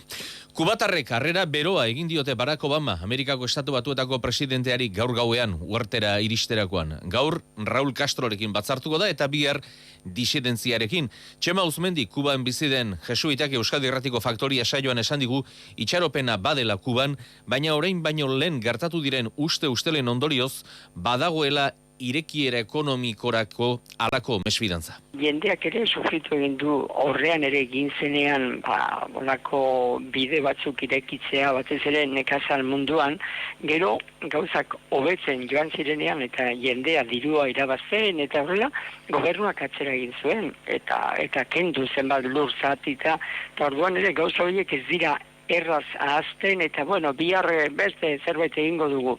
Nik uste horrek ere uzten duela bere zaporea esan dezagun horrela ez atsegina eta ez ahazten erreza. Kirolak, Xabier Murua, egunon. Egunon, txirrindularitza, Kataloniako bolta, 86. edizioa hasiko da gaur urteroko legean, maila handiko parte hartzea izango da, 3 itzuli handietako egungo irabazleak izango dire ertera puntuan, Chris Froome, Alberto Contador eta Fabio Aru. Beste izen batzuk erabarmentzekotan, Nairo Quintana, Geraint Thomas, Joaquin Rodríguez eta Richie Porte egungo boltako irabazlea. Guztira 7 etapa izango dira, gaurtik igandera bitartean, gaurko etapa Kalilan hasi eta bertan amaituko da, 175 kilometro, ibilbide goraberatsua, 5 mendate, 3. eta 2. mailako, 2 mendate eta lehen mailako mendate bat igobarko dituzte txirrindulariek Kataloniako boltan.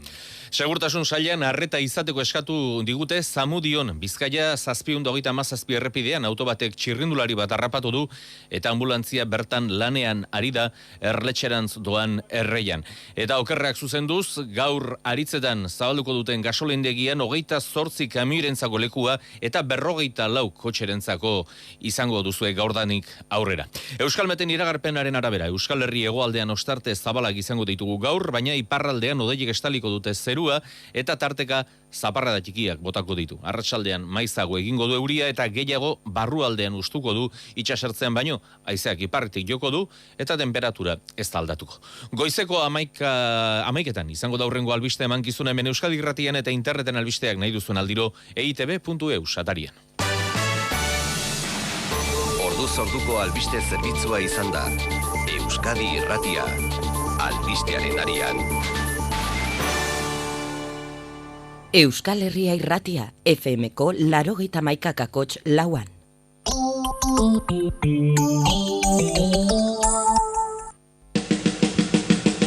Vulcanizados Felix vulkanizatzelanak, neumatiko, neopreno eta txalupen konpoketa, olio aldaketa, gurpilen salmenta, Vulcanizados Felix vulkanizatzelanak, San Salvador bi, Burlata.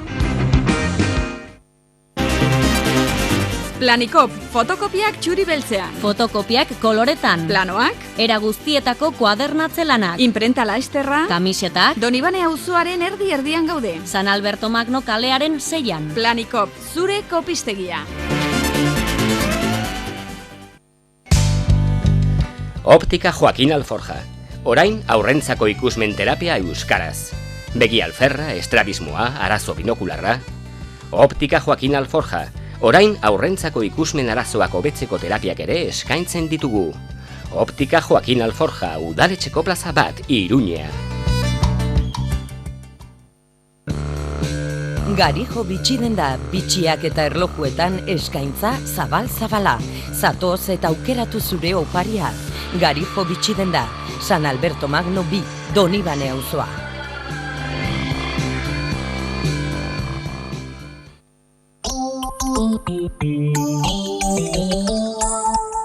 Metrópoli Forala.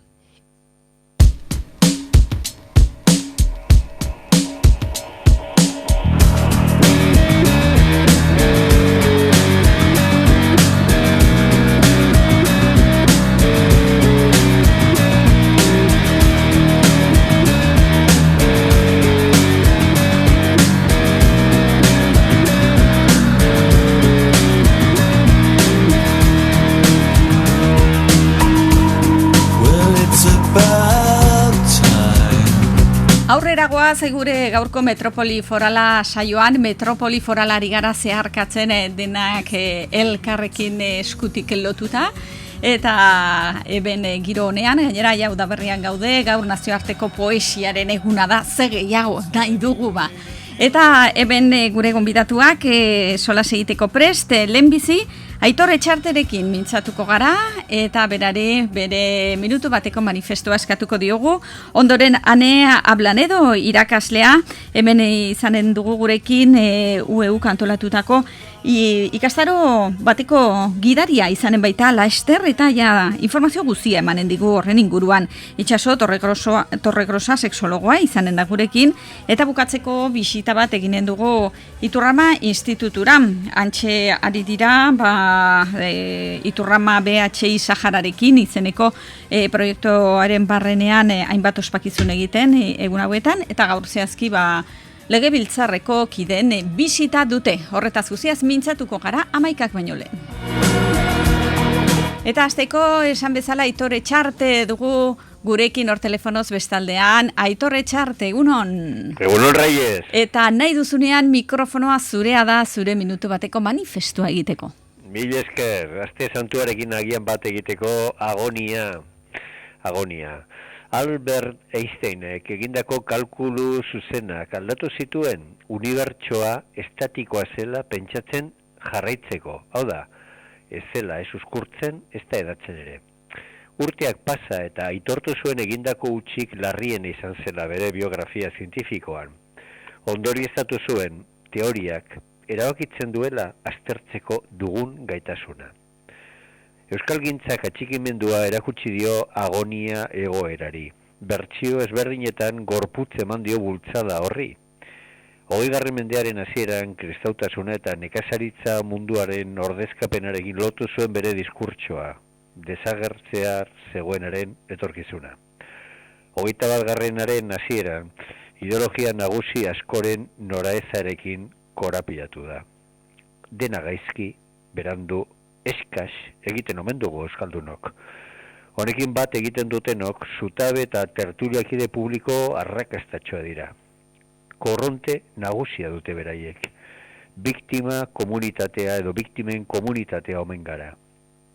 Bitartean, euskara heldu ikasi zuen pelok liburu aurkeztu du. Edo eskolan euskara ikasitako unaik poesia bilduma kaleratu du. Edo Merced kalean euskaraz aritzen gara kontezinagaren bizilagunen artean. Lagunok teoria egokiaren premia dugu. Izan ongi. Izan ongi zuere Aitor Etxarte, eskerrik asko, hurrengo arte. Aio, Reyes. Metropoli Forala.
Hemen ari gara kontu kontari gure gonbidatuekin Metropoli Foralean, eta begira plan bat, proposamen bat eginen dizuegu, hemen apirila maiatzerako, orain berehala aste santua izanen dugu, parralditxoa eta bar, baina hori pasatakoan erne ibili, ze izena emateko epea zabalik baitako, UEUk hemen Iruñan antolatutako ikastaro baterako. Nerabekiko lana irakaskuntzan eta apirilaren 14an abiatuko den ikastaroa da hauxe, maiatzaren 5 arte. Hemen gidari lanetan, irakasle lanetan Ane Ablanedo Larrion arituko da. Eta bera hemen gurekin dago. Egunon, Ane? Egunon, Reyes. Bueno, zu bigarren hezkuntza eta unibertsitateko irakaslea zara, bai Iruñan, baita Baionan ere, psikoterapia eta neurosiaren prebentzioan aditua, UEUko kidea, eta ja, esperientzia luzea duzuna, gainera hemen UEUrekin lanean eta alako ikastaroak ematen, ezta?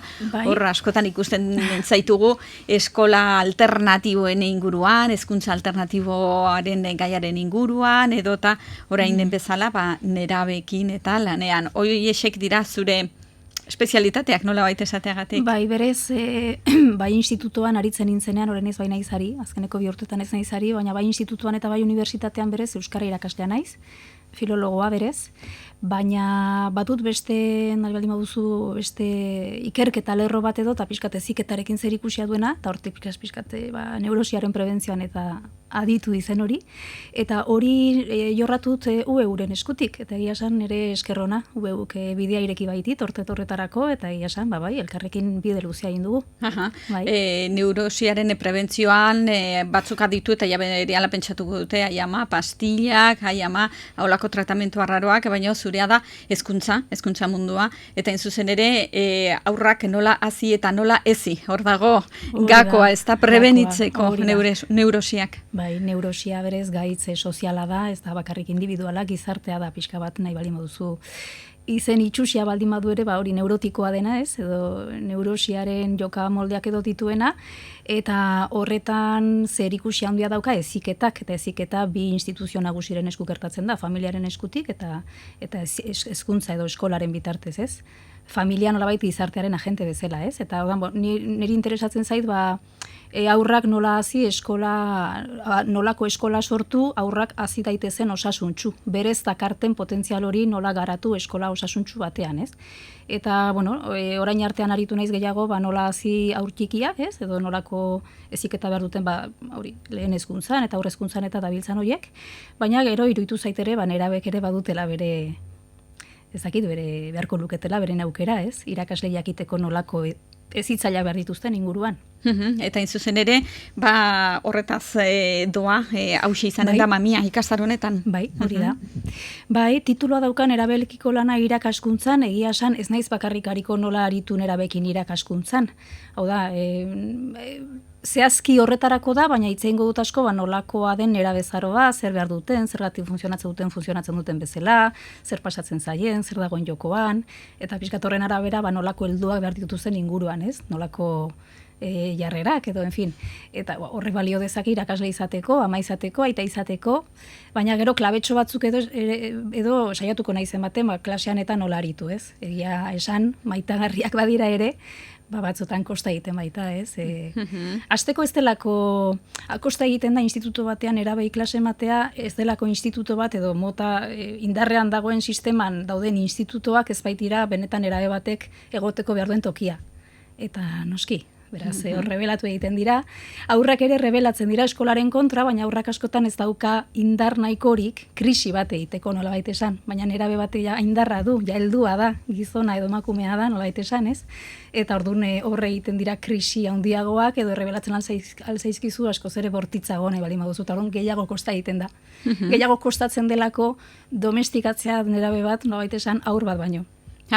Piskator hortik doa, ez? Aurrako indikan aukerak ematen dizkizu berak ez duelako hainbeste baliabide eta hainbesteko esperientzia, ez da? Eta zure beharra duelako. Nerabeak ere badu zure beharra, baina ja independienteagoa da, edo ja heldutasunerako bidean nola den, egiten aldu zure kontra erresago, ez? Behintzat hori egiteko indarra baldin badu. Ze batzutan, zaila dela esaten dugunean, klasean edo baritzea, edo eskola klase matea, batzutan irudikatzen dugu zaila dela, pixkat disruptiboa edo reaktiboa den ikasle hori, ez? Baina askotan ez diogu erreparatzen horren hotzanak eta horren arauaren segitzaile diren hoiek, eta hoiek ere badute beharra, hoiek ere ez daude sano, nolabait esan, ez? Ze prezio ordaindu duten hoiek, institutu batean nahi arrakastatsu izateko, batzuetaz ari naiz, ez denetaz. Esan nahi dut, hoiei ere reparatu behar zaiela, ze hoiek ere badute gabe ziren bat. Hau da, zure kontra rebelatzeko gai dena, nolabait esan, horrek erakusten du indar bat. Ez dut esaten ni horren aldekoa naizeni, jakina horri ere mamarko zaizkio klabeak, ez, nolaritu gizartean egokitu alizateko. Baina esan nahi dut horrek berak erakusten duela indar bat, agian beste batek ez duena, eta horri ez diogu erreparatzen, ez duelako arazorik ematen. Bai, baina errebeldia puntu bat naturala da. Beraz, manifestatzen erakusten ez bada, hori ere agian arazoren baten zantzua izan daiteke. Noski. Hau da, errebelde izatea nera bezaroan normala da, osasuntsua da, osasunaren seinale da, ze azkenean gure beharren kontra dagoen edo kontra aritzen den nolabait esan, ari naiz pixka filosofikoki, hezkuntza sistema baten kontra ez errebelatzea litzateke gaixotasun baten seinale, ez? Nera bezaroak beti dauka eta gizarte guztietan dauka funtzio hori. Nerabe batek beti pasako du galbaetik dena, pasako du nolakoa diren gurasoa, nolakoa da eskola, nolakoa da gizartea, eta hori oso energia polita da.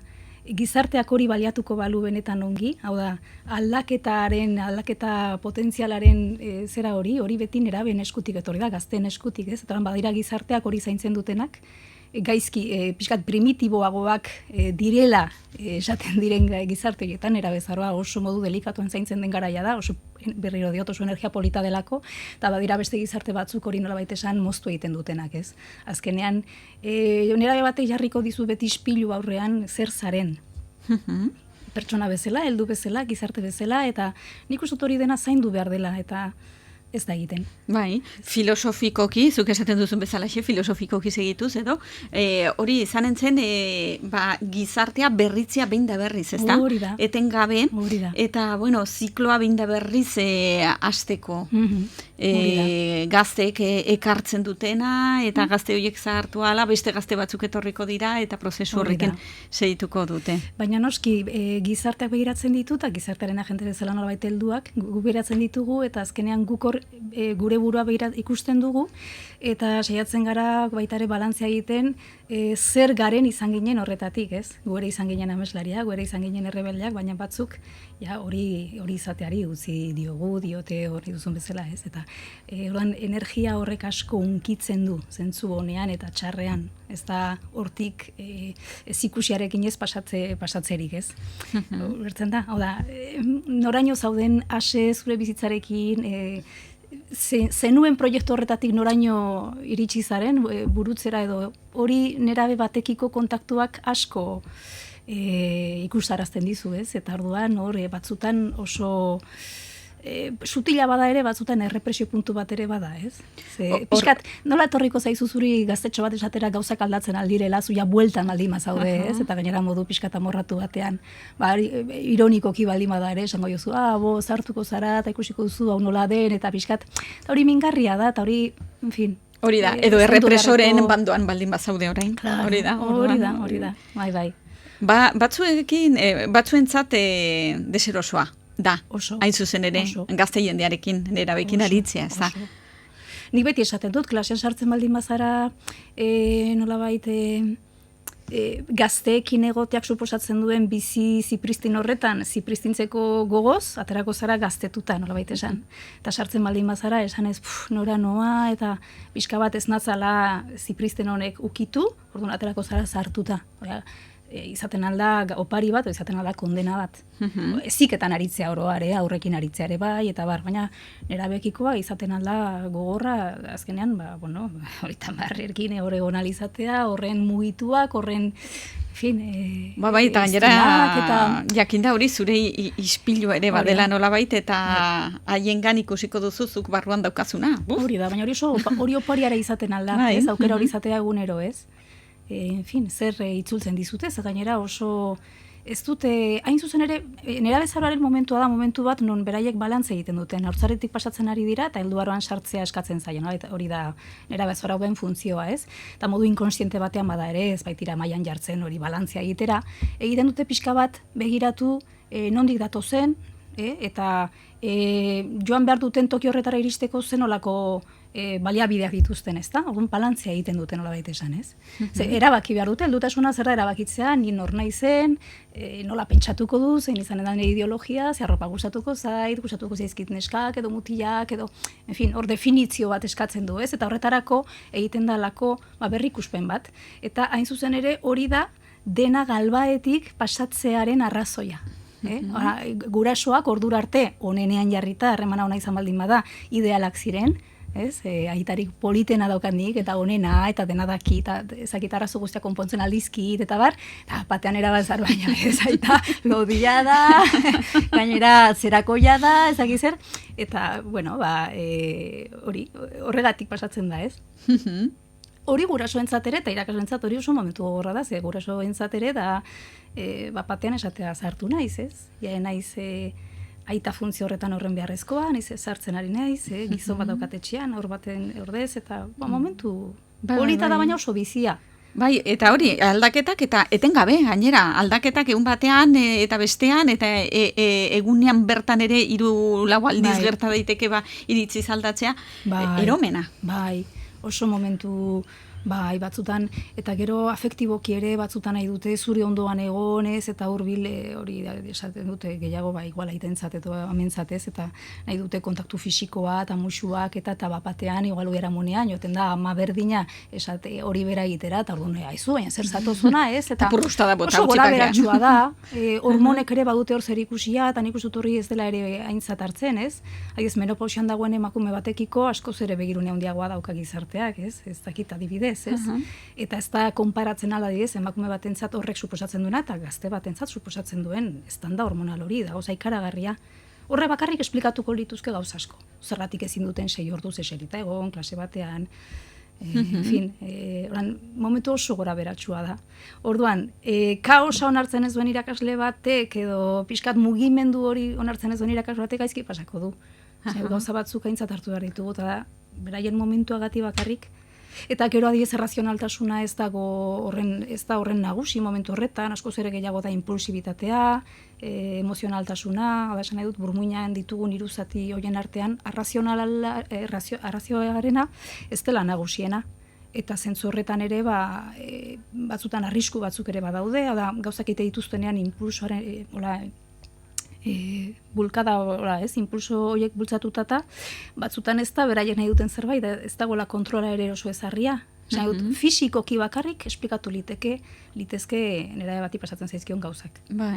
Ulertziak ez du esan nahi dena onartu behar dugun, jakina, ze helduaren funtzioa ere beste bat ere bada, betikoa mugak hor daude, eta mugak batzutan nera batek bilatzen ditu, ez? Mugak eta giratu azken finean, ez? Hori da, behar du, gauza bat da ulertzea eta beste gauza da zu hor nola kokatzen zaren. Ez da, nola dagoen batena utziko diotze, berak agian hain zuzen ere hori bilatzen ari da, agian ez mugan onduen, eta hori oso momentu biologikoa da, oso gorputzak dauka berriro nagusitasuna, zentzorretan badu harreman handia edo zerikusia handia 3-4 urterekin aur bati pasatzen zaionarekin ere, esan dut nagusi da gorputza, ez da, mugimendua behar du, eta horrek gidatzen du, buruak baino, ezin du, eta hori ulertu beharra dago, ze bestela ez da ulertzen. Eta gure hezkuntza sistema ez da egokiena, hain zuzen ere horretarako, horre haur txikiekin bezala, ez da, nerabeekin ere lotura gehiegi, agindu gehiegi, ordu gehiegi eserita.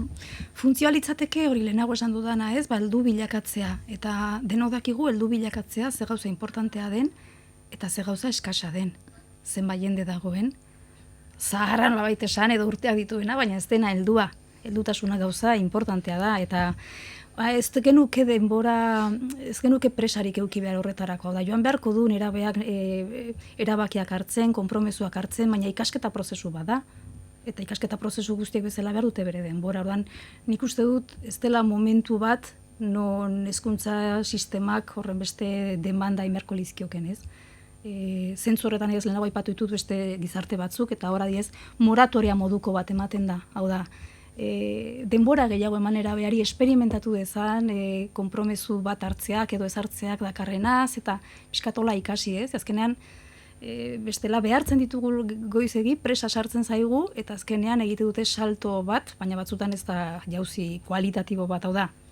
Agian egiten dute zerbait, baina egin behar dutelako, baina ez benetan sentitu dutelako, eta ordan, hori heziketa edo hasiera prozesuaren fase guztietan gauza bera litzateke, ez dugu presarik izan behar, ze fase batean lortu beharrekoa lortzen denean, berehala pasatzen gara bestera, ez da fortzatu beharrik.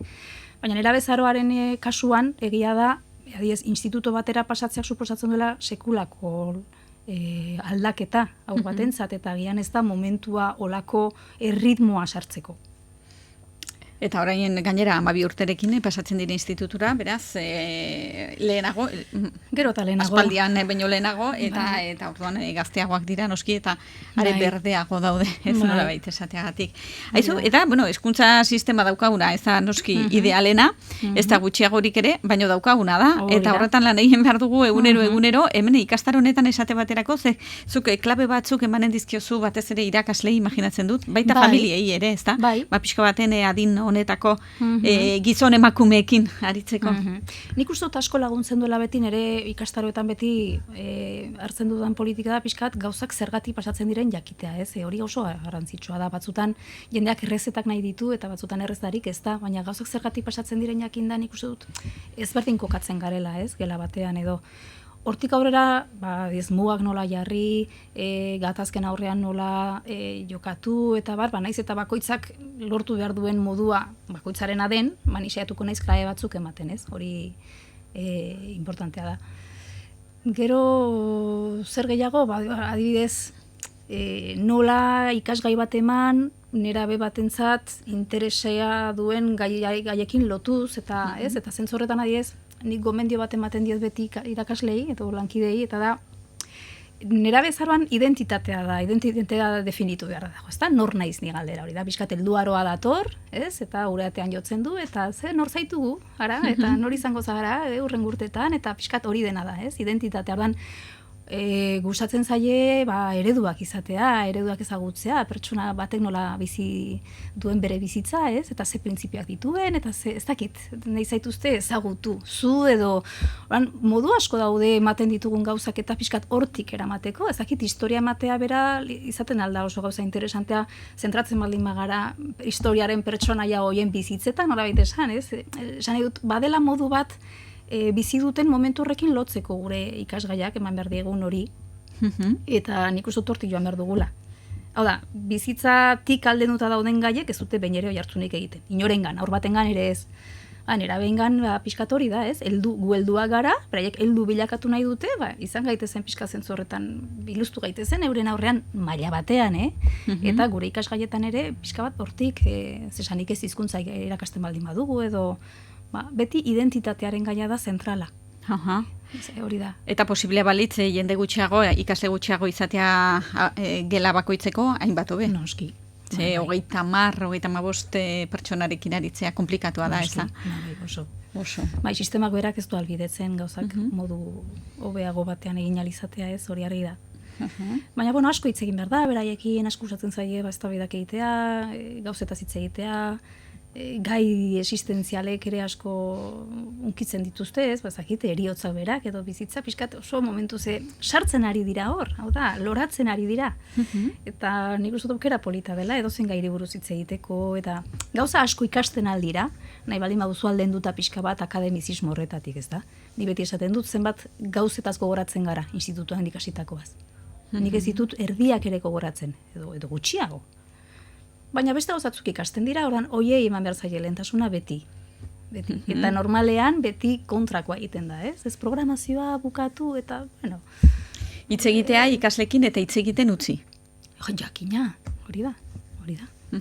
Hitz egiten utzi, erabakiak hartzen utzi, Zer hori da beste, ez, pixka bat guai garen irakasle horien zera bat ere, ez, itxurak egin, ez, beraiek erabakitzen adituztela gauza, baina gero benetan ez da horrela, ez, orduan, batzutan hor ere gauzak guk erabakiko ditugunean, edo gauzak ezin direnean aldatu, ez esan beharko zaie, ez, ziria sartu, ez, hori ere da beste, hori dena asko kaptatzen dute, eta orduan benetan kaptatuko duten oraino zauden beraiegin oraino ez zauden, ez da... Eta berehala jarriko dizute etiketa. Zuk irakasle guai aipatu duzu, baina haiek oso sailkapen... Bai, zorrotzak eta egiatiak. Zorrotzak argia daukate, ez da? Eta egiatiak, baina mingarria da. Bai, ze irakasle mota daude, guai, hori? Guai baino axalekoa, ez? Axalean guai dena. Borde, ez dakitola, ez dakit oston, izango dira, ez dakit orain, baina, bueno, jarriko dizkigute, askoz ere ez izen, egokiagoak, Baina argi dena da, guk klase batera sartzen garenean, hori dugula 60 begi, ez? Eta 30 sudur, eta dena kaptatzeko, eta jakingo dute, azkenean, moldatu beharra dutenez, saiatuko dira beti gure zirrikituak bilatzen, gure aulezia, gure indarguneak, eta... Egia esan, halako adinetan irakasle on bat izatea, hori da bizitza osorako gordetzen duzun altxorra. Bai. Denek gogoratzen dugu irakaslaren bat benetan bihotzean sartu zitzaiguna, ez? Institutuan lehenago aipatu dugu, ez dugula gauza gehiagirik gogoratzen, han ikasitakoaz, baina beti dugu gogoan irakasle bat. Edo batzutan pasioa transmititu zigulako ikasgai batengan, edo agian gero guk ez dugu ikasgai hori maitatu, edo bai, berak zeukan pasioagatik, baina gutxienez erakutsi digu gauza bat maitatzea zer den, ez? Edo berak ze modu apasionatuan bizi zuen, edo gogoratzen dugu irakasle bat, beti gogoratuko ditugu kualitate emozionalengatik edo kualitate afektiboengatik, esplikatzen jakiteagatik ere bai eta jakina, baina normalean bihotzera iristeko behar dugu humanoki ongi jantzita egonez. Bai, ikastaro hau zuzendua dago bereziki irakaslentzat, baina esaten ari garen honek guztiak balio du berdin familientzat. Hori da. Klabeak eta pixkat izango dira gehiago bideratuak hori irakasleentzat, baina azkenean gela bat kudeatu, bai hor 30 daude taldea dago, baina hori kudeatu edo etxeko arazoak kudeatu azkenean gauza batzutan eta pixkat perspektibarekin oso antzekoa izaten alda. Baina, bueno, gero bai pixka sailkapen bat egiten saiatuko naiz, ez nolako ikasle tipua dauden, ez dakit maixila dena, ez dakit beti izketan ari dena, en fin, hola badira gainera liburuak eta hortaz oso asko sakondu dutenak eta pixka tolako klasifikazio bat egiten saiatuko naiz ikastaroan, eta, bueno, gurasoentzat, haiek dute seme bat edo alaba bat, ez dituzte denak, baina, bueno, nik uste baliagarria izaten aldera. Ikastaro ja berez emana dago Ibarren, eman nuen, duela berria da, eta horre 10 batzuk izan ziren. Eta, bueno, beraien zatera interesgarri gertatu zen. Eguneroko kontuak, arazoak, pozak eta penak, baino benetako arazoak ere badirenak, imaginatzen dute aterako dituzula, mai gainera eskola jazarpena esate baterako. Bai, eziketa indarrean gure gizartean daukagun eziketa eredua ez da osasungarria hori askotan esan izan dutez, ez da aurrak hasteko dagoen modurik onena argi dago. Orduan nerabezarora iristen diren asko ja oso kaltetuta datoz. Eta hain zuzen ere arazo gehien emate dituztenak demagun, horiek dira batzutan gure arreta gehien behar dutenak, ez? Baita jazarpena egite duten horiek ere pixkat kontraesankorra ematen badure, horiek ere gure laguntza behar dute. Egiten dutenek, Eta, bueno, horako gaietan jakina saiatuko nahi sartzen, naiz eta kasu hoiek gehiago diren detektatzen jakitekoak eta deribatzekoak behar duten tokira, nolabait esan. Guk ezin dugu klasean klinikoak izan. Denok ezin gara espezialista izan denetan, ez da. Baina bai jakin behar genuke detektatzen noiz den arazo bat, nolabait esan normala edo adinarekin lotua dena eta noiz den benetan arazo larri bat edo benetan espezialista baten beharra duena eta hori detektatzen jakin behar irakasle batek, hori bai. Eta, bueno, eta noski, eta institutuetan kudeatzen, baina egia dare, adiez, aur txikiekin aritzen direnek, badute gutxieneko formazio bat ola pixka psikologian edo ez. Onartzen delako gizartean, adin horiek oraindik direla edukatzekoak nolabait esan, eta orduan behar dela formazio bat. Oso eskasa da, en fin. Baina gutxienez kontemplatzen da zerbait, ez? Funtzio hori, baina institutu batean aritzeko ez da behar. Harrigarria bada ere. Orduan, noski hor sentitzen gara, sekulako lana dugula egiteko, sekulako marroiak izate ditugula batzutan, eta ez dakigula nondik jo, eta inork ez digu irakatsi egiten, ez? Orduan hori komplikatua da, hori zentroetan eta imarko litzateke horri, bapisakit irakasle eskola sortu edo iruditzen zaitu hori... Bai, etengabeko formakuntza sistema bat, ez da ziurtatu behintzat. Baina piskat hori emozioetan, nolabait esan, etengabeko formakuntza, garai batean oso zabala zen, kapek eta eskaintzen zuena, orain murriztuz eta joan da. Baina askotan da, pixkat ikasgaiak nola erakutsi eta bikain, baina esan egut espezifikoki beharko genukela formazio bat oso potentea psikologia nola baita esan. Zen erabezaroa, ez da haurtzaroa den bezain garai delikatua, nola baita esan gure esku sartzea ez da agian horren arriskutsua, baina noski, haurtzaroan gertatutako guztiaren ondorioa da nerabezaroa. Eta oso aurre ikusgarria zentzu horretan zer pasatu den nerabezaroan. Ez da horren beste, ez dakitena ongi zijoan eta bapatean ez dakit zer pasatzen, ez zijoan hain ongi. Baina agian ez dugu jakin irakurtzen aurrak ematen zizkigun seinaleak. Eta berriro lehena esan dudana, nerabezaroan indarra dago, fisikoki ere bai, eta hor krisia egiten da. Hormonek desestabilizatzen dutelako oreka, eta oreka hori izan baldin bada baitez badakoa, agur ez. Baina pixkat, bai, formazioa beharrezkoa litzateke, eta ez dago. Horretan ez dago. Horixe. Bani hor nahiko nuke zerbait pixkat erein, halako formazio beharrezko erraldoi horretan, azitxo bat. Hori da, laguntza pixka bat irakasleentzat, gero haiek laguntzeko hain zuzereren erabe, hori da. Laguntza sareak. Hori da. Baina noskin jork ez ezala pentsatu, 12 ordutan, aterako direnik ikastarotik, esan ez, badakit, gela batean sartu, hori etengabeko formazioa da, baina... Etor daitezelan erabeak. Bai, datozela. Ez ziet beldurrik, ez? Baina, etengabeko formazioa da, baina norberarena. Hau da, 60 urterekin irudikatzen dut nire burua, gela batean sartzen eta oraindik ikasten zerbait. Hau da, egongo da situazio bat ez dakidana manejatzen eta etxera joanen naiz pentsatzen nola aukudeatu, ez? Eta euskalo nolakoak izanen diren garai hartako nerabeak. Hone. Ze hori ja beste kontu bat da, ez da? Aldatzen ari ote den nerabezaroa edo ez gaur egungo kontuekin eta teknologia berriekin eta bar oso mundu. Funtsian gauza bera dira, baina itxura nola baita esan edo moduetan aldatzen da, noski. Gizarte bakoitzak bere nerabe produktua du, ez? Hori da. Garaian garaikoa, ez da. Ikastaroa beraz, UEU antolatua, hemen Iruñean eskainiko dena, aprilaren 14an hasi, eta maiatzaren 5 arte, beraz, denera 14 ordu, ez da? Izanen dira? Uste dut 4 ostegun, ez? Bai, ez nago izorain ziur, baina 4 ostegun esango nuke. Bai. Eta hortxe, zuek arituko zarete, solasean, ostegunak dira, eta ordutegi ere aipatuko dugu, 4:00 8:00.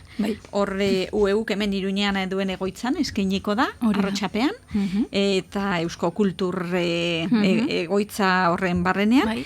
Eta hortxe, arituko zarete, itzen emateko epea zabalik, eta esan bezala, apirilaren 14an hasiko dira klaseak.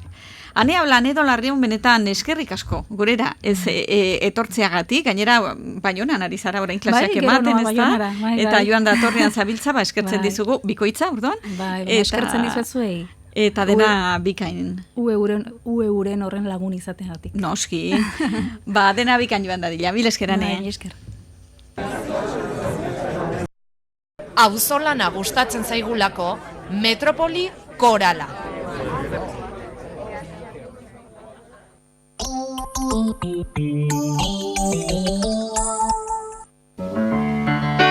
Iruñeko zabalgunean, benta de urriza taberna jatetxea. Etxeko otordu tradizionalak berritasun ukituarekin. Astelenetik larun batera, eguneko menua 15,80 euroan, igande eta jai egunetan, menu berezia 30 euroan. Benta de urriza taberna jatetxea Paulino Caballero 12, erreserbak 948 15 4301 telefono zenbakia. Planikop, fotokopiak txuri beltzean. Fotokopiak koloretan. Planoak. Era guztietako kuadernatze lanak. Imprenta laizterra. Kamisetak. Donibane auzoaren erdi-erdian gaude. San Alberto Magno kalearen 6an. Planikop, zure kopistegia. Gustatzen zaigu Iñakik erizaintza bukatzea eta Amaia informatika ikasten hastea. Gustatzen zaigu Luziak bere garraio enpresa izatea, gauzak mugi daitezela oso gustuko dugulako.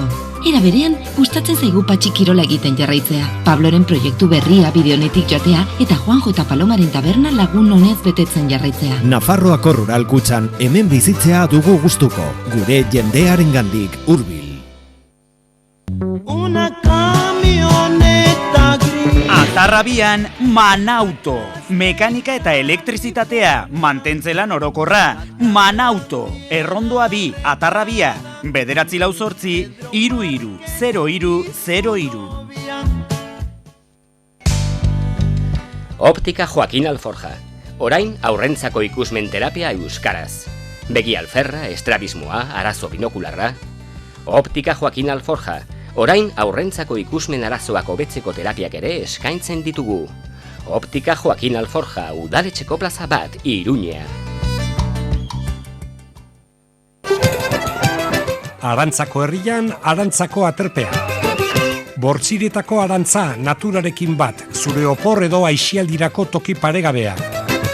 Arantzako aterpea, argibideak arantza.net webgunean.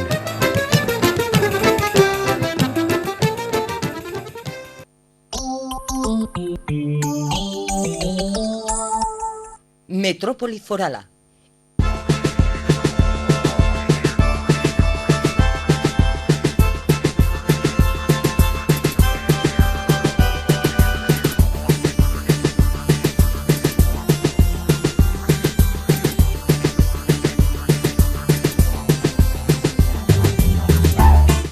Sexua eta tabua, sexualitatea eta jakintasuneza, mitoak, heteropatriarkatua, mugak askatasuna, norbanakoak eta kolektiboa, ozeano bat bere zabaltasunean da sexualitatea, eta horregatik arrotutako uretan nabigatzeko gurekin batera da Itxaso eta Horregorosa, egunon? Egunon. Zer moduz? Oso ondo. Sexologoa da Itxaso eta gure lemazaina izanen da Itxaso zabal honetan. Gaur sekzio berri bat estreinatuko dugu sexologiaren ertz guztiak arakatzeko edo bintza saiatzeko, ezta? Saiatuko gara bai. Eta hasten garenean zezerrekin lehenik eta behin hasieratik hasi behar da. Beraz, zer da sexologia? Saiatuko naiz, ahotsak eta eztulak uzten didaten. Sexologia berez da sexuak eta hoien arteko hartu emanak aztertzen dituen zientzia. Normalean ulertzen dugu sexologia badela soziologiaren edo psikologiaren edo medikuntzaren adar bat, baina berez beharko luke izan zientzia bat bere horretan. Zukartzen duzu zientzia bakantzat baliz bezala, ez da? Hori da. Ez da beste zientzia baten adar bat, baizik eta da zientzia bat bere horretan. Eta zuk, hain justu, sexologia mota bat, edo niri aipatu duzu, sexologia sustantiboa, eta nik egia esan ezagit zer den, eta eskertuko nuke azalpena. Vale. Saiatuko gara. Egon gara komentatzen, sexologia da gai bat oso zabala, baina tamalez normalean jendartean mugatzen dena. Eta guk esaten dugunan sexologa garela, jendeak ulertzen du normalean genitaletaz ari garela, edo koitoaz ari garela, edo normalean termino hori mugatzen da asko. Sexologia sustantiboak aztertzen duena da, ez bakarrik egiten dugun sexua, baizik eta ere garen sexua. Da zerbait zabalagoa da, zer garen, zergatik garen modukoak, zergatik jokatzen dugun moduan, hor ere sartzen da, gero pertsona sexudun bezala ditugun interaktuazioak, eta horren barruan ere harreman erotikoak, orduan, larrua jotzea edo harreman erotikoak izatea, ere sexologiaren parte dira. Baina parte bat. Hori da, baina sexologia sustantiboak aztertzen du, printzipioz garena. Garen sexua eta garen pertsonak, eta horren barruan horrekin egiten duguna ere bai, baina ez hori bakarrik. Esan dugu batzuetan, sexologia zaritzen garenean, badaudela kontzeptu asko guk nahasi egiten ditugunak, eta garrantzitsua dela lehenik eta bina hasteko mailaren gainean jartzea, eta ez berdintza zarten gauza bakoitza. Izan ere nik uste dut ez jakintasuna nahiko handia dela, ez da gai hauetan. Beraz, lehenengo kontzeptua, sexualitatea.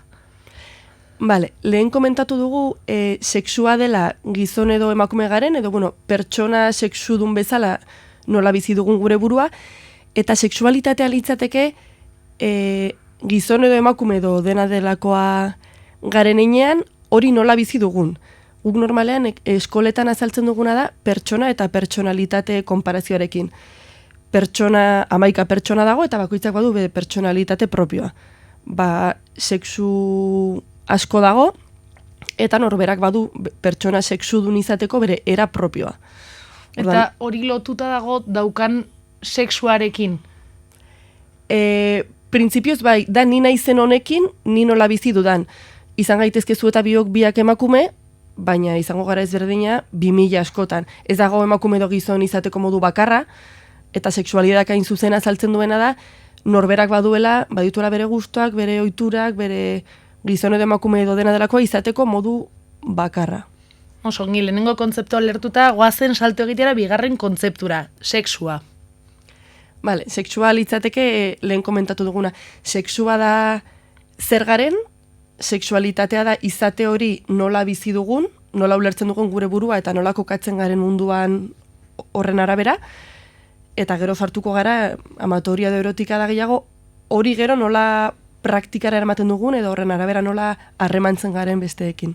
Esan duzu, sexua dela gugaren hori, eta lehen ere aipatu dugu gaur egun zalantza asko daudela edo identitate pila daudela horren buelta, batzuk esate dute bisexu daudela, beste batzuk gehiago, beste batzuk ez, beste gai korapilatxoa da hori ere, ez da? Bai, gaur saiatuko gara termino batzuk kokatzen, baina egia da gai hauek ematen dutela askorako, dira gai delikatu bezain polemikoak, eta polemiko bezain politak, baina egia da eztabaida asko egoten dela, emakume eta gizon garen bakarrik, sexua dagoen edo ez, eztabaida egoten da ere gizon emakume izateko modu bakarra dagoen, generoarena, bueno, urrengo batean hori guztia aletuko dugu. Horretan txakontzeko bai. Azalduzu pixka bat ere zertzen erotika, amatoriare deritzote batzuk, nola da edo zer da injustu? Ba, erotikaren alorrean sartzen da, adierazteko dugun modua. Esan bezala, gizon edo emakume garen enean, eta nortasun propioa dugun enean, hori nola sozializatzen dugu nola baita esaterren. A ber, adibide bat, zehatzago edo? Ba, hor sartuko lirateke, por ejemplo, pertsonen arteko interakzioak, bai publikoak, bai intimoak, bai oean edo komunean edo kalean edo dena delakoan egiten dugun harremana.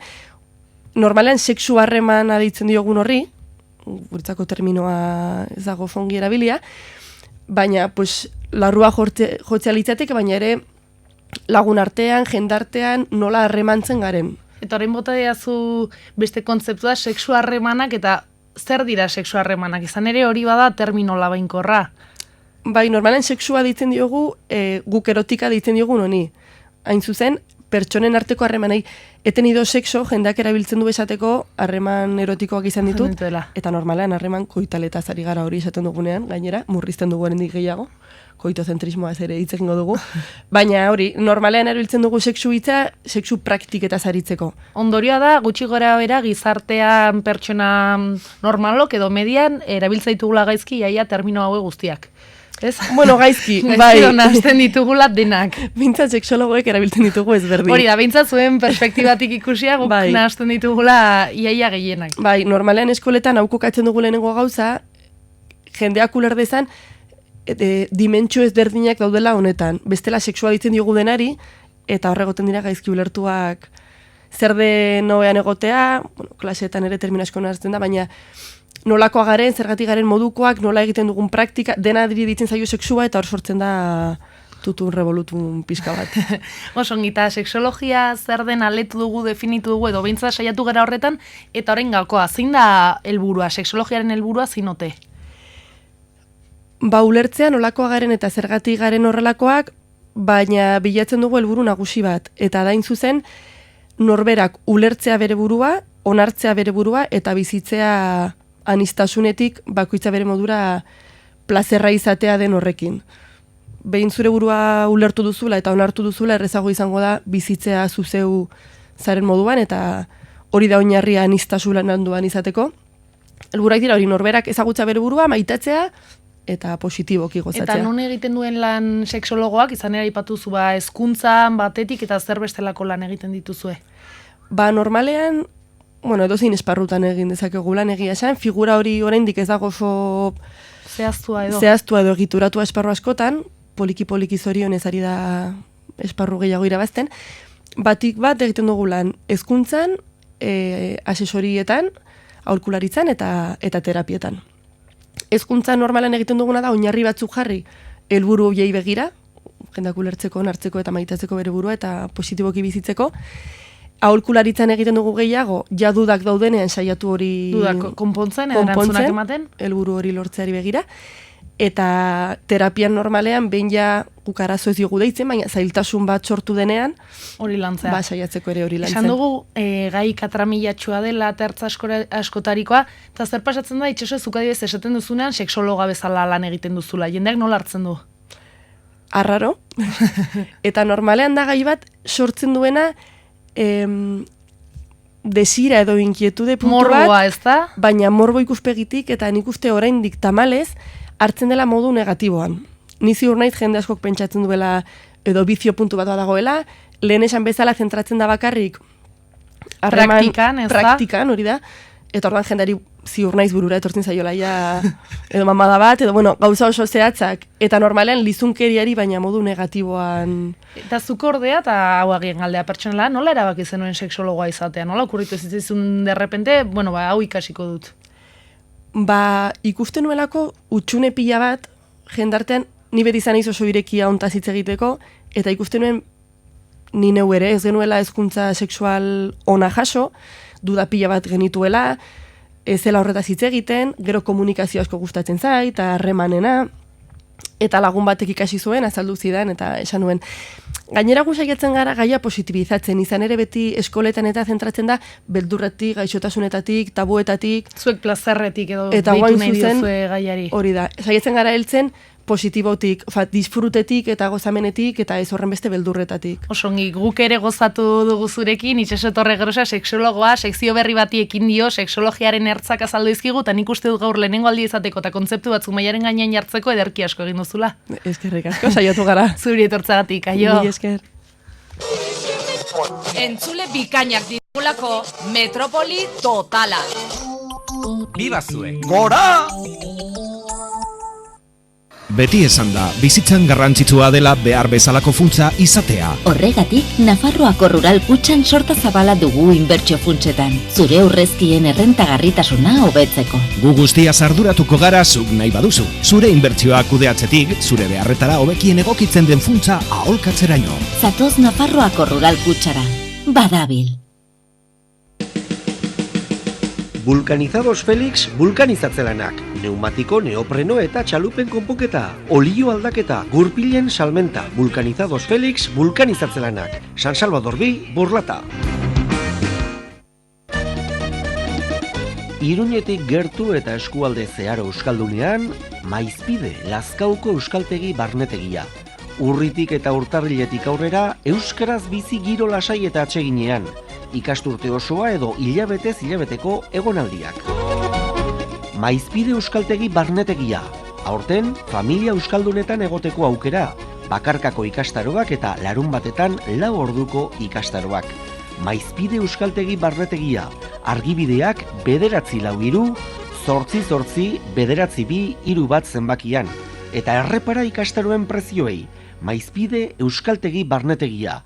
Lazkao. GS Peluqueros. Kalitatea, sormena, joerak, sariak, 20 urte bete ditugu. Zatoz gu ezagutzera, nabarituko duzu.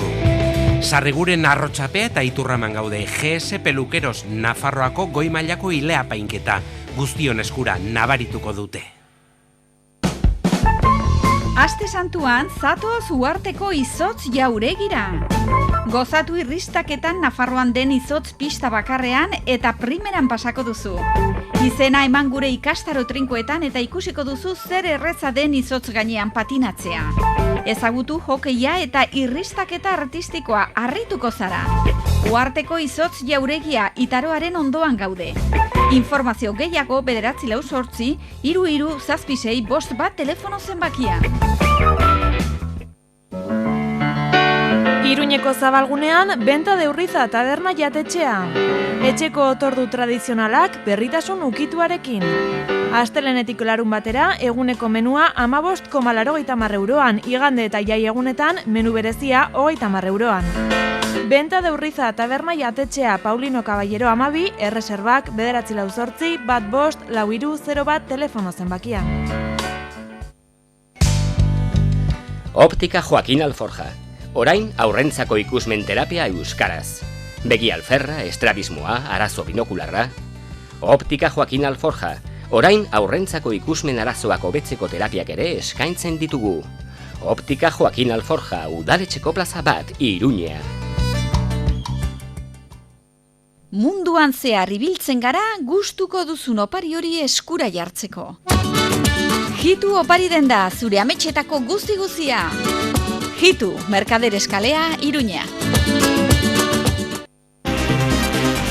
Planikop, fotokopiak txuri beltzean. Fotokopiak koloretan. Planoak. Era guztietako kuadernatze lanak. Imprenta laizterra. Kamisetak. Donibane auzoaren erdi-erdian gaude. San Alberto Magno kalearen 6an. Planikop, zure kopistegia.